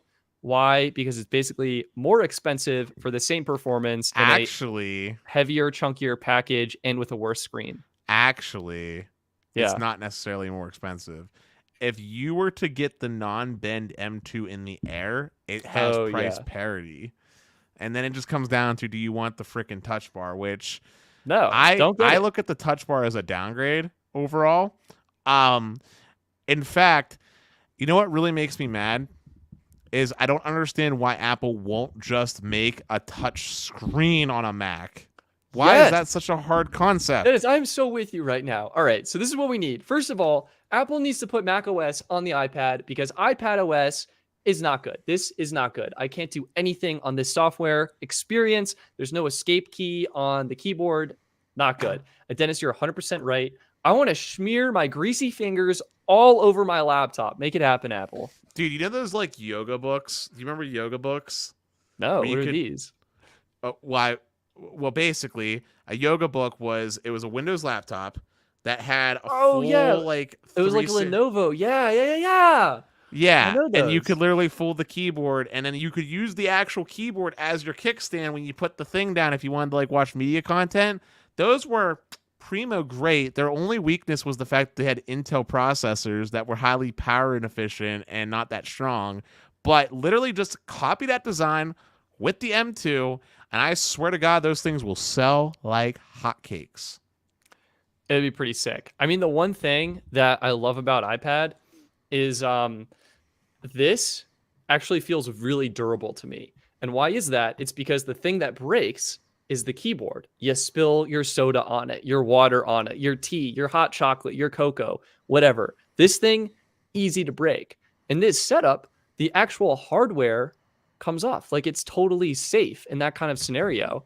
Whereas with a laptop, like, your SOL, if you spill water on the keys, it soaks through into the processor and motherboard down below, and you're out of luck. So Can I make an uber hot take right now? yeah, give me an uber hot take, Dennis. I want this to be sizzling. I want to leave here feeling burned. Uber hot take. I think all tech companies right now, when it comes to their software decisions, need to go back to the drawing board.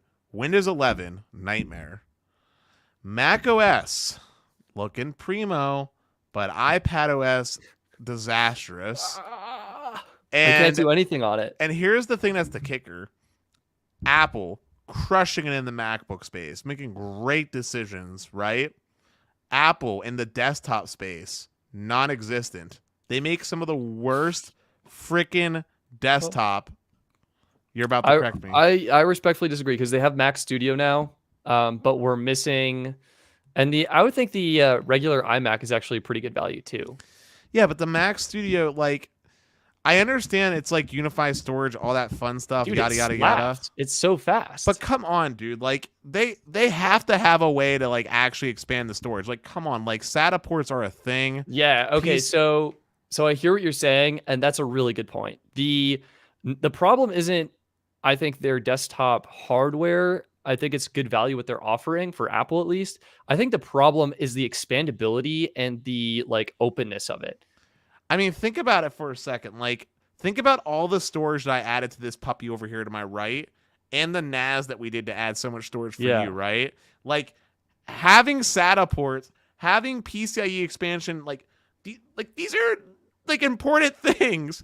Like, the ability to have any type of PCIe in like at all, so you could add, like, say, your extra NIC, like your 10 gig NIC, right? Are important features, especially when you get like a situation like your Mac Studio where the main NIC is broken. It's broken. I have a Mac story after this. We gotta welcome two things. We gotta welcome DW to the chat. Great to catch the stream live. Thank you so much for being here. Love having you. Andrew coming in, calling us monsters. Thank you so much for the support. You are monsters for wanting a touchscreen on a Mac, and I'm very afraid I don't have enough money to change your minds. And that is okay, Andrew. I think Apple should make a touchscreen Mac because I think it would be really fun to use, and I would love it. I think our minds are made up at this point. So no amount of money will change us. We will use it to build our own touchscreen Mac. Talk for yourself, Apple. If you want to write me a check for $1 million, okay? Dennis will change his mind. Yeah. You guys will never hear him talk about it again on the podcast. But hey, we should probably touch on Brad. He's been like asking about this for forever. Oh, it's Brad. I'm so sorry we missed you. We'll cover it right now. So there was we did cover Xfinity a little bit earlier, but there was two things I know that people wanted to address. Somebody asked me something about the 6 gig tier earlier. Oh yeah, the 6 gigabit per second tier. And Michael's checking in to ask what's new with the Xfinity Mobile. The thing that's new with Xfinity Mobile is they're adding 5 gigabytes of high-speed hotspot data to their unlimited plan. Yep. And just double checking the Reddit post because I shared that with Stetson. And on July 8th, everyone should be migrated and have notifications about it. That's the thing that's new. 5 gigs of high-speed hotspot. Jeez. That's kind of crazy. It's so long, but it is what it is. But Comcast, I don't know, man. I feel like they're pretty decent compared to the other options that are out there. But cool. But, and okay, then 6 talk gig. about the so we have this Gig Pro plan, right? Mm-hmm. What is happening? What is Gig Pro? What was it? And then what happened to it? Well, as you know, first off, let me apologize to Austin Lutz, who I added on Twitter because I actually added the wrong Austin. The Austin that reached out to me was the one that we had on the show a few months ago. Yeah, all right. He's the one that texted me and sent me the link letting me know about the 3 gig being upgraded to 6 gig. But what is Gig Pro? Gig Pro is a nerd's wet dream. It is literally a Metro E fiber connection, like your dedicated bandwidth. You get the whole pairs. And originally, it was a 3 gig symmetrical connection you got for your primary, and you got provision for a secondary gigabit connection for your normal RJ45 cable. So it was actually 4 gigs worth of bandwidth. You got 2 static IP addresses, and Xfinity literally did not care at all about how much data you used, because if you go back and watch the show where we had Austin on, this dude was literally running like a literal speed test server on it. It's insane. But Xfinity was like, nah, 4 gigs of bandwidth, and with the bridging like close to 4.8, what's that? We're going to bump it up to 6 gigs. And actually, it's more like 7 because you still got that second gig redundant connection. So it's like 7 gigs worth of bandwidth. It's so fast that literally Austin can't find speed test servers that can actually push the connection hard enough both ways. And it's as good as it gets, man. Like, this is like some enterprise grade fiber. It's not your run-of-the-mill GPON like what Fios does. It is your bandwidth with like literally like when you have a problem, you get to talk to like the enterprise salespeople on the Metro side. It's some pretty sick stuff, and it comes with a pretty sick price at $320 a month. $320 a month, and this is and assuming a 2-year contract, by the way. There's no installation fees. Oh no, there's a guaranteed $1,000 installation. I'm assuming there's no like additional, like they don't have to dig a fiber line to your home. Which is like, how much is that per mile or whatever? Like, isn't it like $1,000 a mile or something like that? I would say I know that Xfinity covers the cost up to $8,000, then you're responsible for whatever after that. So and they changed it. It was if they'll cover it up to $8,000, but if it's over $8,000, you have to pay the full thing now. That was what Austin said on our last episode. We'll have to double check on that with Austin when I get a chance to talk to him. But anyway, $320, very expensive for residential stuff. Cheap in the metro space, very expensive for residential. Honestly, no one really needs it. Like, literally, I don't know what I would do with all that bandwidth, but goodness gracious, does it get me excited. It gets me all tiddly. And if I was a richer man, and when I say richer, I mean I'd have to be like a multimillionaire kind of guy to not have to cry when I spend that kind of money. Yeah, that's so expensive for what you get. I mean, honestly, I would still rather have Nextlight. I'd rather have a municipal option. Like Kyle's coming in and confirming the installation pricing issue. So yeah, there's a lot, like this has the potential to be very expensive to get installed. But if you're within that $8,000 budget, you're fine. DW asked if I could expand more on the second redundant connection, like how might one shotgun that connection access the whole 7 gigabit, for example. I'm not sure I necessarily understand the question, but you have 2 static IP addresses. You have your primary connection, which is provision for your SFP Plus port from the Jupiter switch that would then go into your router of choice. And that's the one that gets the 6 gigs of bandwidth. And then Xfinity also, for some reason, provisions an RJ45 port for a gigabit worth of bandwidth that has a separate static IP address, because most people don't have like SFP Plus connections and routers that do that kind of thing, which I find hilarious, because why are you buying this if you don't have that? So you get a total of 7 gigs worth of bandwidth. And you could totally combine that in a few different types of ways. I know there was equipment that Austin had talked about on our previous show where he talked about like combining like 8 separate mobile connections when he had like AT&T or something and did crazy stuff. So there are ways to combine that connection to get the full throughput or close to it. But I mean, I don't know what an extra gig of bandwidth is going to do when you have 6. So yeah, we actually had a question from Andrew for you, Dennis. How many terabytes do you use a month right now? Like typically, or when I was really stress testing? When you were stress testing. Stress testing, I was able to get a 70 terabyte month in. Wow, that's mental. All right, that's not the average. That like, was 1 month. Yeah, what is your average? Like, is it just over a terabyte? Like 1.5? No, the average used to be like around 2. However, after finding out that there really is no data cap, I'm more so hovering around like the 5 to 15 terabyte range. Okay. Andrew's saying you wouldn't use all of it. Well, it's because, Andrew, the limitation is not on the connection. It's on the servers providing Dennis the data. Like, you can only download so fast from some servers. Well, more importantly, outside of that, I have a gigabit connection. I think when I did the math, in theory, I'd be able to use like 320 terabytes in a month with a gig, and I was barely able to like even come close to that, and let alone like that amount of bandwidth. And as Stetson said, there is literally nothing on the internet that exists that could possibly saturate that connection. Like, the only way to make use of that much bandwidth is literally to run a server out of my house with like a speed test server where like when you do like your Ookla speed test, like you're hitting my server. That'd be like the only way for me to realistically even have a hope or a prayer of trying to use that much bandwidth. And even then, remember, with my gig connection, when I was pushing it as hard as I could, I still had bandwidth to spare because network management. So like, it's a wild thought. I'm not saying I would turn it down. Like, if Brian Roberts came up to my house tomorrow and said, Dennis, we see how incredible of a YouTuber you are, and we could tell you're excited about our product. We would love to install this for you for free for life. You best believe I'd be like, oh, well, thank you. I will happily take this Gigabit Pro. Thank you very much. And I would probably drop fries and Fios instantly and live a happy, merry-go-lucky life. But realistically speaking, I'd rather just pay $65 for Fios gig symmetrical, even with all the frustration that comes from their terrible peering. Fios is so much cheaper than that product, and the extra cost to not have to deal with the small pain points that Fios brings me, it's just not worth. You get so much extra money, which you can put into your Magenta plan, or I can put into buying a secondary Comcast connection and have redundancy. Boom. You have redundancy, or you buy another monitor, you buy other stuff, or you save, you buy ETFs. All right, we got to answer a question from yeah, Dennis, you would be the person to figure it out. It's from our friend John Paul Ginley. Hopefully I'm pronouncing that correctly. John Paul, sounds like you switched from an iPhone 12 Pro, but now you have the Galaxy S22 Ultra. What would be the carrier to go with for that? It depends. Anybody that's not AT&T. Dennis doesn't. I think he'd be fine on AT&T because what do you miss out? Like the Wi-Fi calling? No, it's not. It's like HD voice. Don't they have like? I think it works, Dennis. I think everything works. It works, but RCS support has been horrendous on AT&T.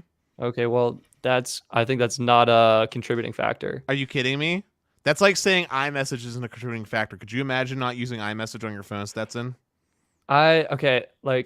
So this is, we have to remember, no? John Paul is coming from a different country, Dennis. And I'm imagining that this is a country that uses like WhatsApp or something, which is why I'm like thinking it's less of a big deal. Where did he say he's coming from a different country in the comments? On previous streams we've had him on. I think he's in, John Paul, are you in New Zealand or France? I feel like it's New Zealand. Listen, I'm just going to say hands down, my pick for the Galaxy S20 would either be Verizon or T-Mobile. And this is coming from the AT&T lover himself. Oh my God. Yeah. I mean, look, I honestly don't think you can go wrong. I think you can have a great experience on any network, and it just depends what you want. I would say if you're East Coast, I would probably do Verizon. And if you're West Coast, I would probably do AT&T. But that's just my experience, and it varies so much by location. So yeah, New Zealand. Boom. Look at that. Awesome. Also, Brandon, good that you could catch a stream, man. And we're glad you could make it. Yeah, hands down. Okay, my story. Yeah, I pre-ordered the Mac Studio. This is where I started with. Pre-ordered the Mac Studio, got it. Ethernet cable's broken. And then I was like, you know what? I think I want a laptop. And so yesterday I ordered basically like a maxed out 14-inch MacBook Pro, finally. So that's coming in tomorrow, which I'm super excited about. And yeah, that was it. Dennis, you're just like smirking over there. Are you reading something or? Oh yeah, I was reading these comments. I'm sorry. I was reading this, just a speed test server named Random Guy's House. And then also I was reading Alternate Reality saying that he doesn't see me take vacations like Stetson does maybe all the time. Dennis actually took a vacation and he came to Colorado. Like, that was sick. Two weeks. I spent a week with Stetson and stayed in his humble abode, got to meet Gabe and stayed on a comfy little cot. And honestly, I'm so sad every day that I think back to how fun that was because we ate so much food. Listen, wait, can I tell him a story? We shared this on the podcast, but I have to talk about this. We shared this on the Patreon, which patreon.com/Stetson Doggett. But I got to share with them now. Stetson is the whitest kid I know. And I mean that in the funniest, like, nicest way. But like, this dude literally never had like any Asian food, like, at all. He didn't know what pho was. He didn't know what Peking duck was. I still don't know, some might say. Wait, what? You ate it? No, I'm kidding, Dennis. But yeah, you didn't know what like rice ball was. But anyway, so we ate so much different food, and And it was so good to see someone that hasn't actually tasted any of these foods, because I got to see like the world of color light up in his eyes when we shared this together. Yeah. And specifically, my two favorite things that we did was one, me and Stetson went to this honey shop, which I'm glad that we did last minute. And we got these two different flights of meads, which was just as exciting for me because I haven't had as much experience with meads. And I think overall, if I remember correctly, when we were doing the tastings, we tended to prefer the ones that tasted more like beer than wine. It was anything that was sweet was good.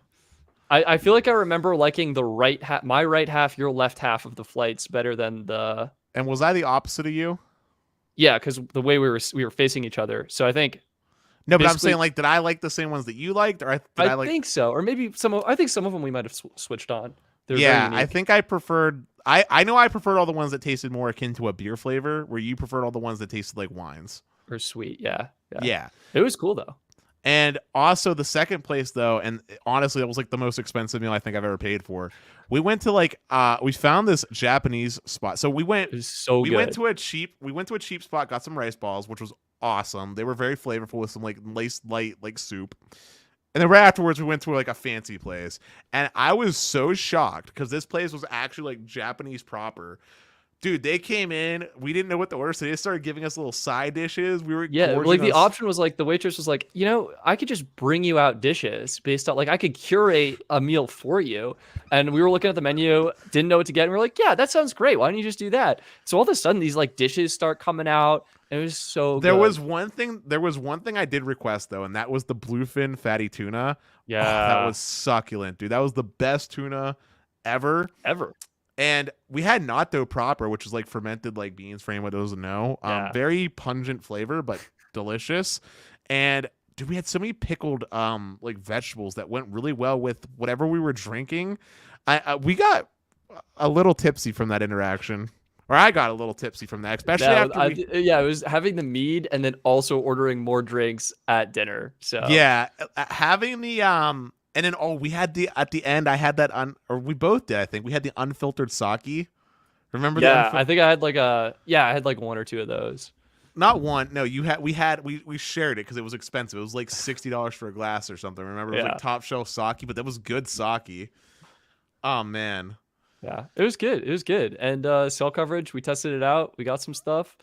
So alternate reality. Dennis has been on vacation, and it was epic. Yeah, but it's just that was like 6 months ago, Dennis. Maybe it's time for another vacation. Well, I actually don't know. I don't know how vacations work with real jobs. So. Yeah, right now the money isn't there. I was partially unemployed at the time, so that's why that kind of happened, because I had an F it moment. But now I have a job, I need vacation time, and I need money to afford a vacation. And right now it's not in the cards. But I do think we should address another one of Andrew's questions real quick. Yeah. We talked about this before on the show, but I think I've explained it more times than you have. So I'm going to let you go. See how good your memory is. Stetson, how did you and I meet? It was immaculate. So I think I had this idea to create a Patreon, and one of the perks was a monthly live stream, which anyone who's part of the Patreon now gets it. We're going to have to schedule that for June. Super excited to talk with you all again. And for the first time, I was like, I don't know how to host this. I'll figure something out. I think I made like a Google Meet, and Dennis was one of the Patreon members. In fact, the only Patreon member to show up. And so we connected over that. I was like, hey, how's it going? We ended up moving to Discord because the Google, like, it just wasn't working, whatever I initially thought of.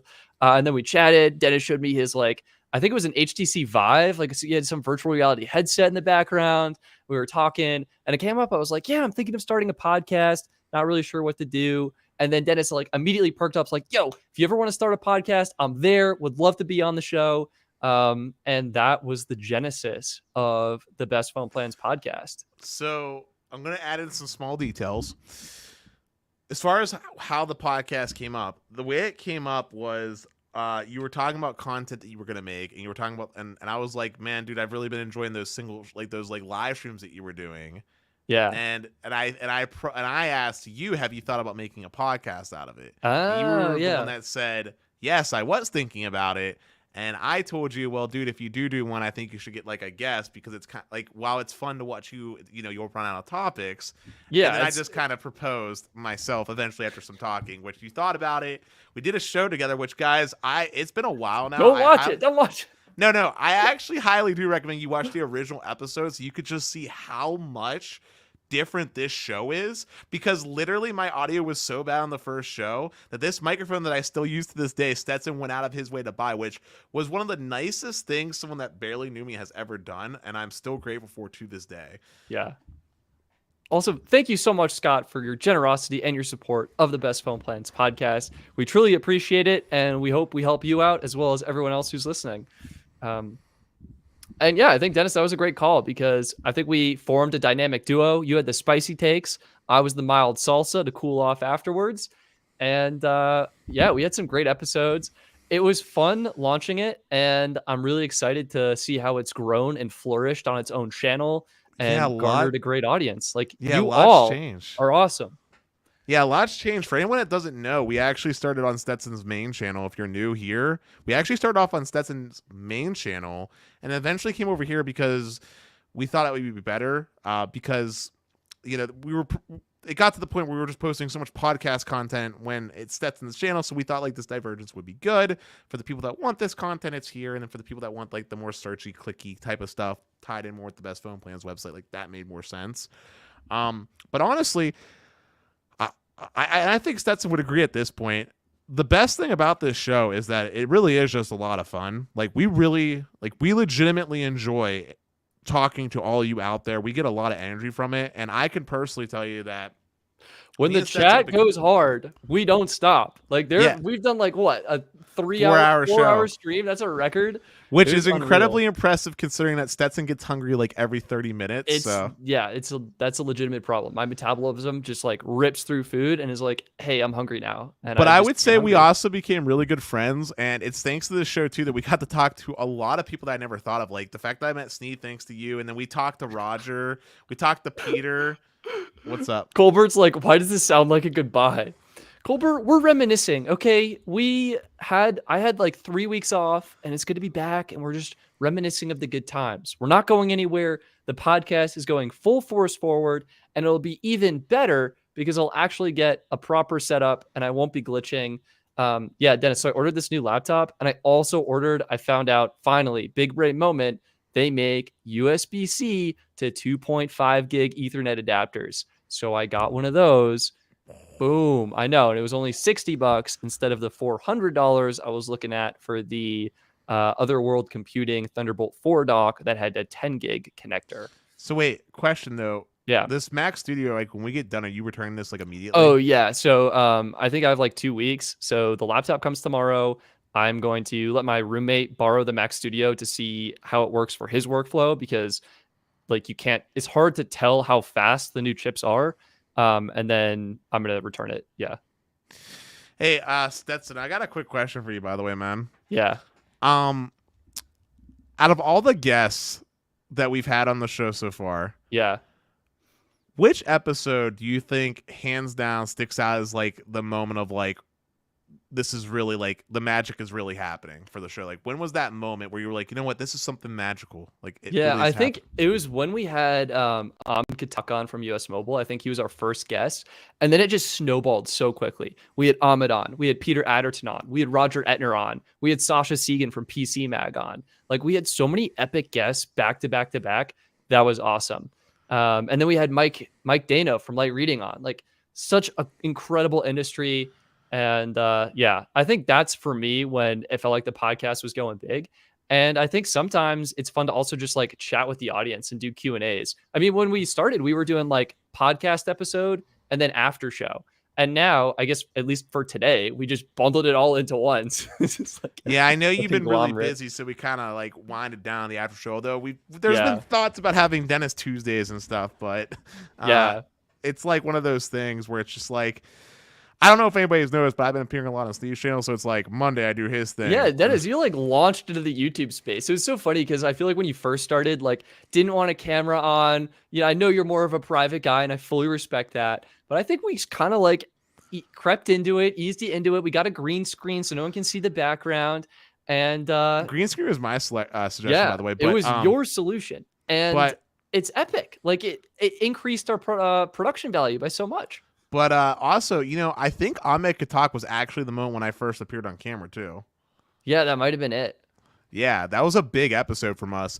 You know, on a side note, we really got to get Sasha back on at some point, especially with the updated root metric reports. Yeah, so Dude, Sasha, do you want to look at that for Pittsburgh real quick? not right now. I'm not doing that. We're an hour and 39 minutes into a stream. We got to save content for next week, Dennis.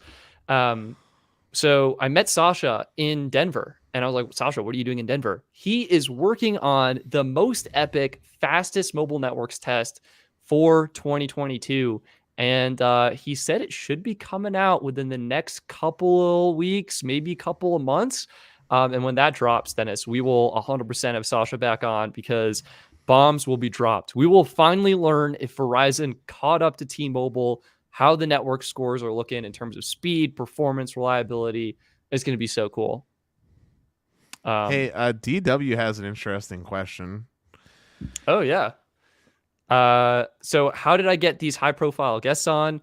Yeah, I asked, and I kind of pitched the podcast like, hey, are you interested in coming on this show? I run a podcast that talks about cell phone plans and interviews key people in the telecom space. Like, we'd love to have you on. I think it's a great opportunity for you to reach a new audience that's relevant to what you're working on. Let me know if you have some availability. We'd love to have you. And yeah, I think it was kind of a combination where you all are super into the wireless space and community. So if we have someone like Ahmed on from US Mobile and he's talking about his product, there's a higher probability one of you would be like, hey, this sounds interesting. I'm going to try it out. And that's a really great value add for some of our guests. And then a lot of people just love talking about it. Like, Sasha's a total nerd. He loves the telecom industry. He's like Dennis and I. We just love talking about this stuff. And two things that are worth mentioning too. One, once we got one person on that was somewhat high profile, a lot of times when we were behind the scenes, I'd like ask him like, do you have anyone that you could help us out? And like, people like Sasha were huge. People like Roger Ettner were huge with helping us, you know, give ideas for like the next guest or giving us some contact info so we could at least try to reach out to people. Like, Sasha's actually the reason why we were able to get Stetson in touch with Xfinity so he could test out Xfinity Mobile, if I recall. Actually, I think it was Mike Dano from Light Reading. Or was Mike? Yeah. Look, yeah. all I know is that everyone that's been on this show has helped contribute to make the show the way that it is. Like, truly speaking, and I don't mean this in like a cheesy way, like, we literally could not have made the show the way it is today without the help of everyone that's been on the show and everybody that's watched the show. That's the reason why we're able to do the things that we're able to do. Yeah. And I wanted to share a little fun snippet, by the way. Back in the early days when we were trying to reach out for guests when we really didn't know what to do, Stetson, I was literally copying and pasting essentially like a Stetson template for like these mass emails that we were sending, where I'd basically insert like my name, and there would be like the links to relevant videos that Stetson had picked out and curated, and like I would customize the titles based off people that I thought like I legitimately would watch their channels when I reached out to them. In fact, not every like guest did great. Like, I know when we did like early on, like some of the episodes didn't perform as well as others. Like, we were learning. That's what happens. Yeah. I made the decision to try to do something different when we had the dude on from Pittsburgh, from downtown. He went to Carnegie. Oh, Ben Boxer. Yeah, Ben Boxer. I thought his channel was great. It is. And great. it is great. It is great. It's just like we didn't have an overlapping niche. Like, we didn't. Yeah. It wasn't aligned. But like, I know you geeked out when we were looking at all his camera setup. Oh, and I was geeking out about awesome. his clean like smart home setup. Like, which I don't know if he still watches the show or if he even does, but Ben, if you do, man, I still think about you, man. I had a lot of fun talking to you, and you should definitely reach out and connect with me. I still owe you a beer after all, but anywho, yeah. And yeah, Michael, you're totally right. I think I was on Sneed's channel a lot in the beginning. I think the evolution of my live streaming, if I remember correctly, was I was like, hey, let me try live streaming. I did a couple of live streams. Then I was on Sneed's channel and we kind of fed off of each other. Then I launched the podcast, and I think we had Sneed on a couple of times, and then we were on Sneed's channel a couple of times. We kind of elevate, like we would promote each other's channels on each other's streams, and it worked out because we talk about very similar things. And it was really like, Sneed's great. He covers the news, honestly, way better than I am. If you want to be up to date, follow Sneed. If you want the one video to watch that's like full of everything, then maybe check out my content. Yeah, Sneed is a freaking like workhorse, dude. He literally posts shorts, videos, like the minutes. Too much. I love the minute Sneed. something comes out, he's just like, Bam, and this is the new news story. Literally, I Yeah. kid you not, a lot of the things that we talk about sometimes, aside from Reddit, I learned from Sneed. Like, I Yeah. watch and support his content, and I think the reason why our combination of relationship works really well is because Stetson tends to take an approach that's more like, I don't know how to describe the chemistry that happens here, but like he takes the approach where we focus on more of the MVNO deals, which Sneed typically focuses more on the postpay deals. So it actually kind of works out in that sense. But also, like, I feel like the personal takes, right? Like, I'm sure you guys saw a show that has me and Steen on. We have a different perspective when me and Stetson is on, and so on and so forth. I'm like too nice. Everyone rips in all these carriers. I'm like, guys, maybe it's okay. Well, I'm as Sneed anointed me and said, I'm a pro-consumer advocate. So I always try to be in defense of the consumer, even though I can understand the business rationale. It's also because I understand the business rationale that I don't think it's justifiable. Like, take the case of the AT&T new plan, right? Yeah. There's no reason why AT&T shouldn't be being more aggressive with their pricing, but they don't because they wanted to just take that as an opportunity to maximize profits. Yeah. It makes total sense from a business perspective. Right, but it's not good for the consumer. Well, I mean, all right. Only like half of the people who had Unlimited Elite actually got and signed up for HBO Max. So it's not a big loss. And if you didn't have the plan, like you probably didn't but need HBO Max 100% anyway. of consumers could have benefited from a $5 discount. That's also true. But then you're being a bad business person because you're not making money, Dennis. You're not giving out that top dollar dividend. Brandon says we're like the yin and the yang. But question, by the way, you weren't here for it. Yeah. But did you want to touch on Mobile X at all? I do, but I almost feel like we should save that for another episode. We're an hour and 45 in, Dennis. And I know, but it's been so long since you've been back. The people clearly miss you. I saw someone ask about Mobile X earlier. We should touch on it. We'll touch on it. I think it would be like our reactions to Mobile X because we got to peek at the platform. We can't say anything, but we got to peek at it. Oh, right. You were there for that. Yeah, I snuck in for that. Absolutely. Yeah, I think what Peter is building is cool. And I think it's a unique approach to the industry. And we've seen some custom plans from Ting where it's like $10 a month for unlimited talk and text and $5 a gig.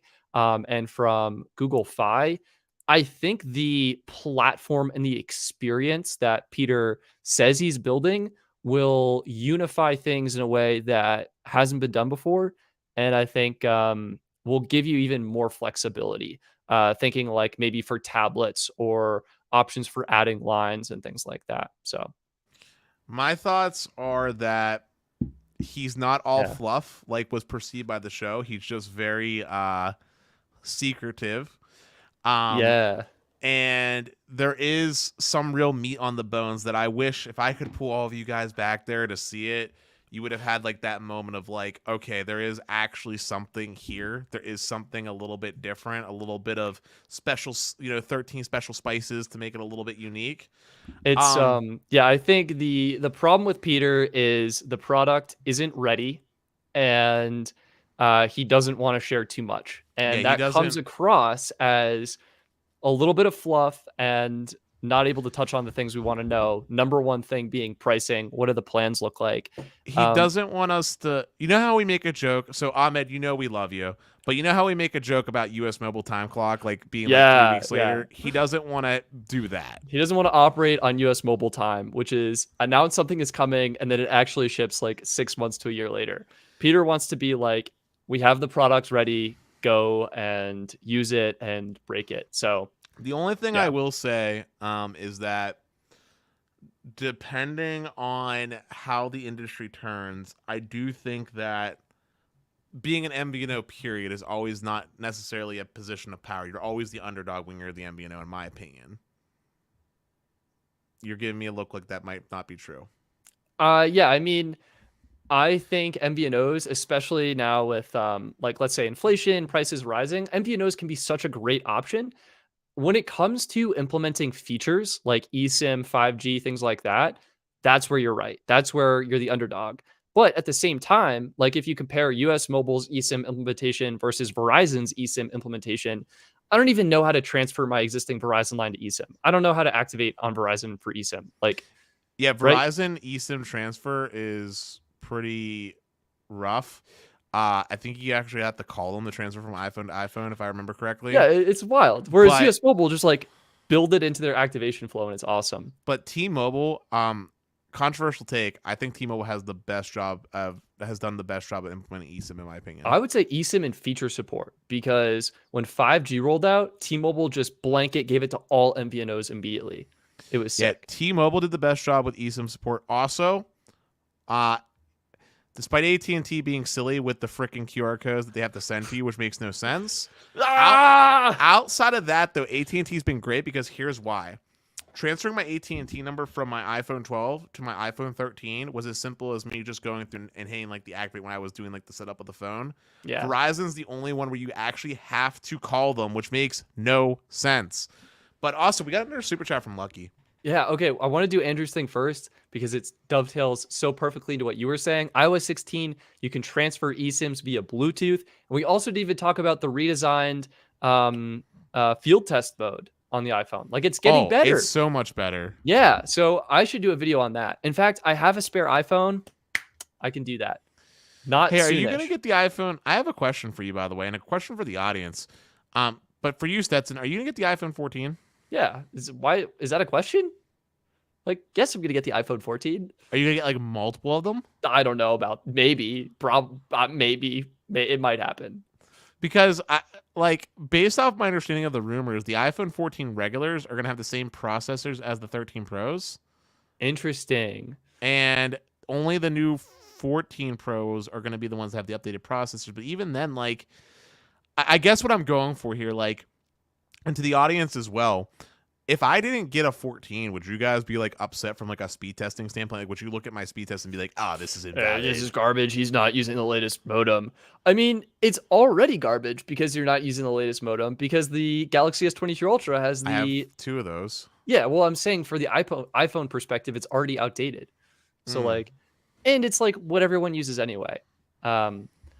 Interesting from Brandon. All right, we got to hit Lucky. Lucky, thank you so much for your incredible generosity. Stetson, you were like me, a very kind person, always trying to look at the good side of everything. Thumbs up, smiley face. Anyway, anyone considering switching to AT&T, now get Cricket instead. Yes. Wait, Lucky, are you the Cricket? Yes. Everyone, get Cricket. Lucky, you're really going to like the video that comes out tomorrow. And I'm saying it's coming out tomorrow to give myself a deadline. So we'll see what happens. Dude, can I just say, by the way, can I share this with you, dude? Yeah, what's up? Tell me how my mom used more cellular data on the AT&T plan than I did.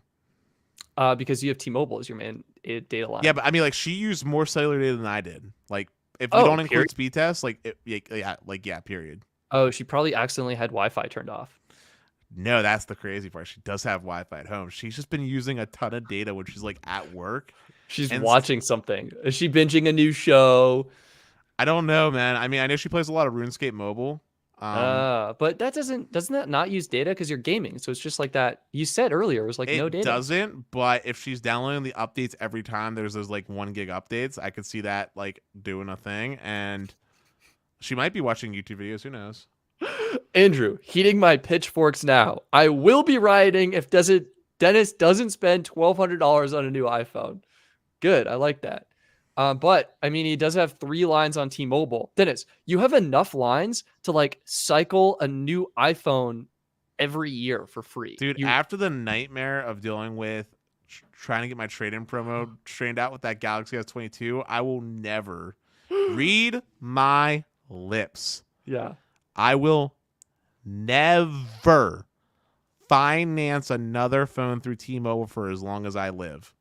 Okay, there's a banana in the fruit basket. Is that my lip reading or is that bad lip reading? Dude, I will buy my phone from Best Buy again because I had a fantastic experience buying my iPhone 13 Pro Max from Best Buy. Honestly, dude, shout out to Best Buy with the freaking strong phone purchasing deals, okay? Like, Best Buy where it's at. Yeah. I will buy it from there. All right, wait. Who is saying they like GTR America? I wish I could switch to Cricket, but I love my AT&T Business Elite. That priority. I think you don't need priority data on AT&T, and even Cricket. Like Cricket's unlimited more plan has unlimited priority data, and it's the same as unlimited extra. And I don't think you need anything more than that because AT&T's network is so good. Yeah, I Look at that. mean, there are places. I feel like there are places where AT&T is starting to slip a little bit, and it seems to be more so towards like the West Coast. I feel like, but if you're in a place like Pittsburgh, where like it's the Garden of Eden for AT&T, and you're constantly getting like above 100 meg, regardless of where you're located, priority doesn't matter. Yeah. Andrew is, I think, agreeing with, oh, he's saying Apple financing is the best. I respectfully disagree, Andrew. I feel like, okay, actually, Apple card financing is decent because then you can go with an MVNO. If you do the Apple iPhone upgrade program, that's a bad deal. That's just too expensive. Yeah. Channel 808 Life is saying AT&T is rough in Hawaii. Honestly, can I say a quick hot take? Oh, this is clutch.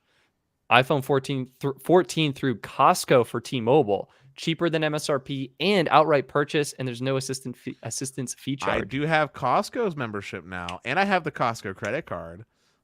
That might be worth looking into. But quick hot take real quick in response to Michael's comment. I wish that carriers would implement how Xfinity Mobile does the promos.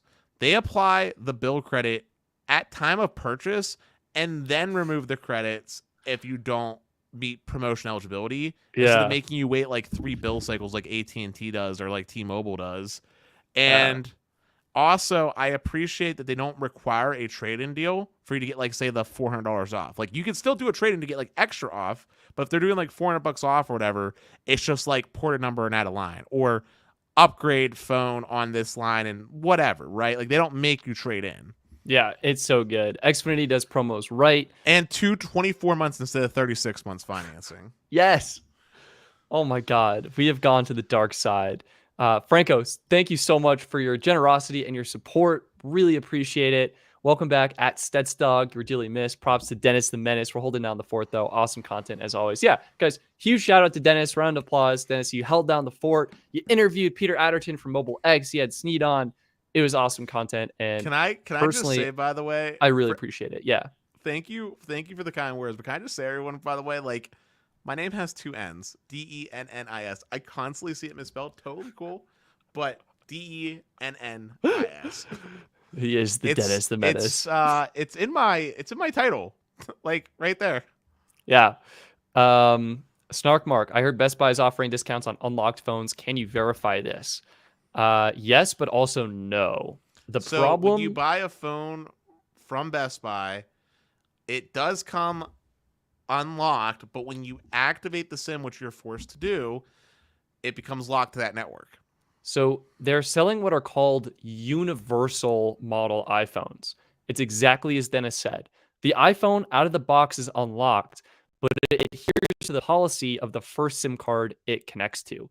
My recommendation, if you do buy from Best Buy, is to put like a Verizon SIM in it. That used to be the best because they didn't lock it, but now they have like a 60-day lock policy, which isn't too bad.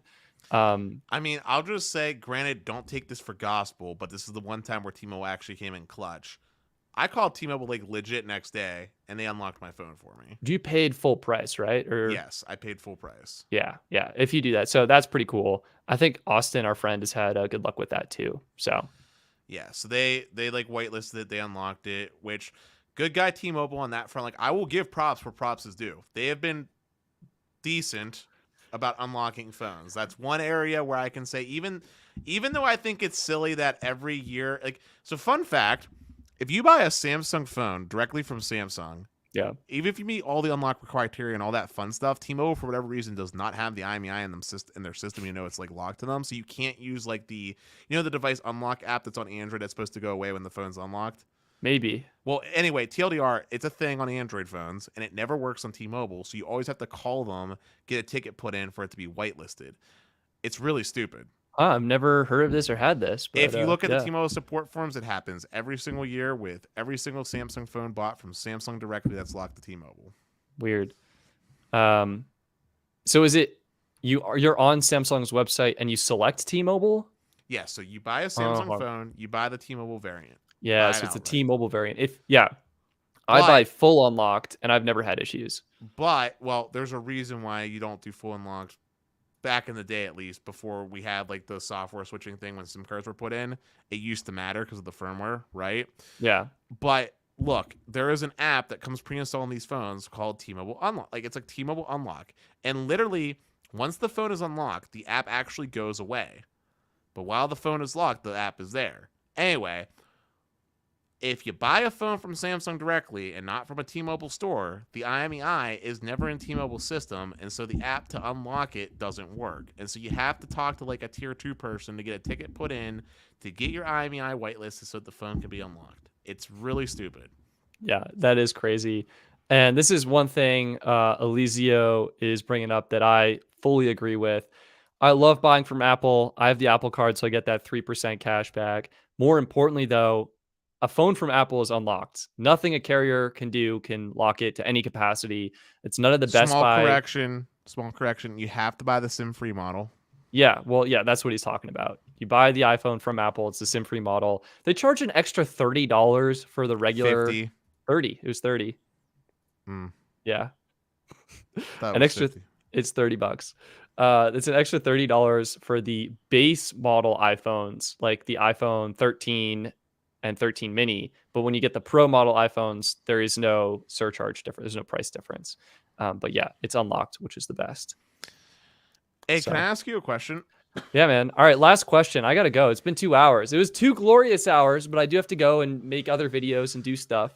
Okay, fine. My question to you is, man, who is the next carrier you're going to port your T-Mobile Essentials plan out to? I'm going to let Patreon members vote on that. What are the choices? It'll probably be something I already have active. So I'll probably do like US Mobile. I might do like Tello. Yeah, I don't know. What do you think the option should be? Should I do like another main one, like AT&T or Verizon or something like that? Well, AT&T is bad where you're at, so probably not AT&T. I would do it and dislike it for a month. Yeah, but then I wouldn't be able to contact you, and that would make me angry. Come on, it's iMessage, Dennis. You can always reach me. Yeah, but your data sucks at your house with AT&T, which is ironic. So bad. Well, but good internet. But no, I think if I had to throw a pick in there, Boost Mobile. So I have. It's so bad. I keep signing up for service and being like, oh, I'll just do this for a month, and then it renews. I have Boost Mobile, Google Fi, US Mobile, Tello. Yeah, that's what I have. And Red Pocket. I think you should do Google Fi. Yeah, I don't think I'll port to that because I already have an active line, but I'll use it daily and review it. Okay, well then if you're going to just base it off of that and not actually port the number, then I say use your Xfinity Mobile line as the daily driver. Since we're all testing Xfinity Mobile, both me... They already did a review of Xfinity Mobile. Yes, but you never actually use it as your daily driver. I mean, I went around, I used the phone. And what I specifically want you to do... Dude, I don't think I can use that because that account is, I'm so scared to touch that. Why are you scared to touch it? Because I don't know, when you go to verify anything on Xfinity Mobile, how do they verify? They ask the last 4 digits of the billing information. I don't have that. So, fun fact, you can verify yourself via like a 6-digit randomly generated code. When I called the rep once, and that was not an option. Yeah, because I was trying to get the device unlocked, and I called and was like, "Hey, can you unlock this?" And they were like, "What's the last 4 digits of the credit card on file?" I had no idea, and there was no other option. The person I spoke with gave me no other option. Yeah, it's a change that happened relatively recently. Okay, maybe it's worth another shot then. Yeah, but okay. Well, guys, I want to thank everyone that came out today, all the people that super chatted, all the people that supported us. You guys are the best. I'm excited for next week now. Make sure, if you haven't done so already, to check out the Patreon. There is extra content there. There is bloopers. There's things that are definitely worth checking out, especially for when we do the exclusive streams each month. Yeah. And so you can vote on, some of the decisions. All right, I'm literally, I'm so behind, but I've a large content backlog that I would like to work through. And then as soon as I want to review T-Mobile base essentials so quickly too, because I dislike being on it. I'm paying so much, guys. It's a horrible plan. But once that is done, I will let you vote on where my personal number goes next, and I will do it. So it'll be epic. Yeah, that's my plan. 1 carrier per month is what I'm hoping for. And yeah, absolutely. Smash the like button. And subscribe and hit the bell notification. That's All it. right, guys, but peace. Peace.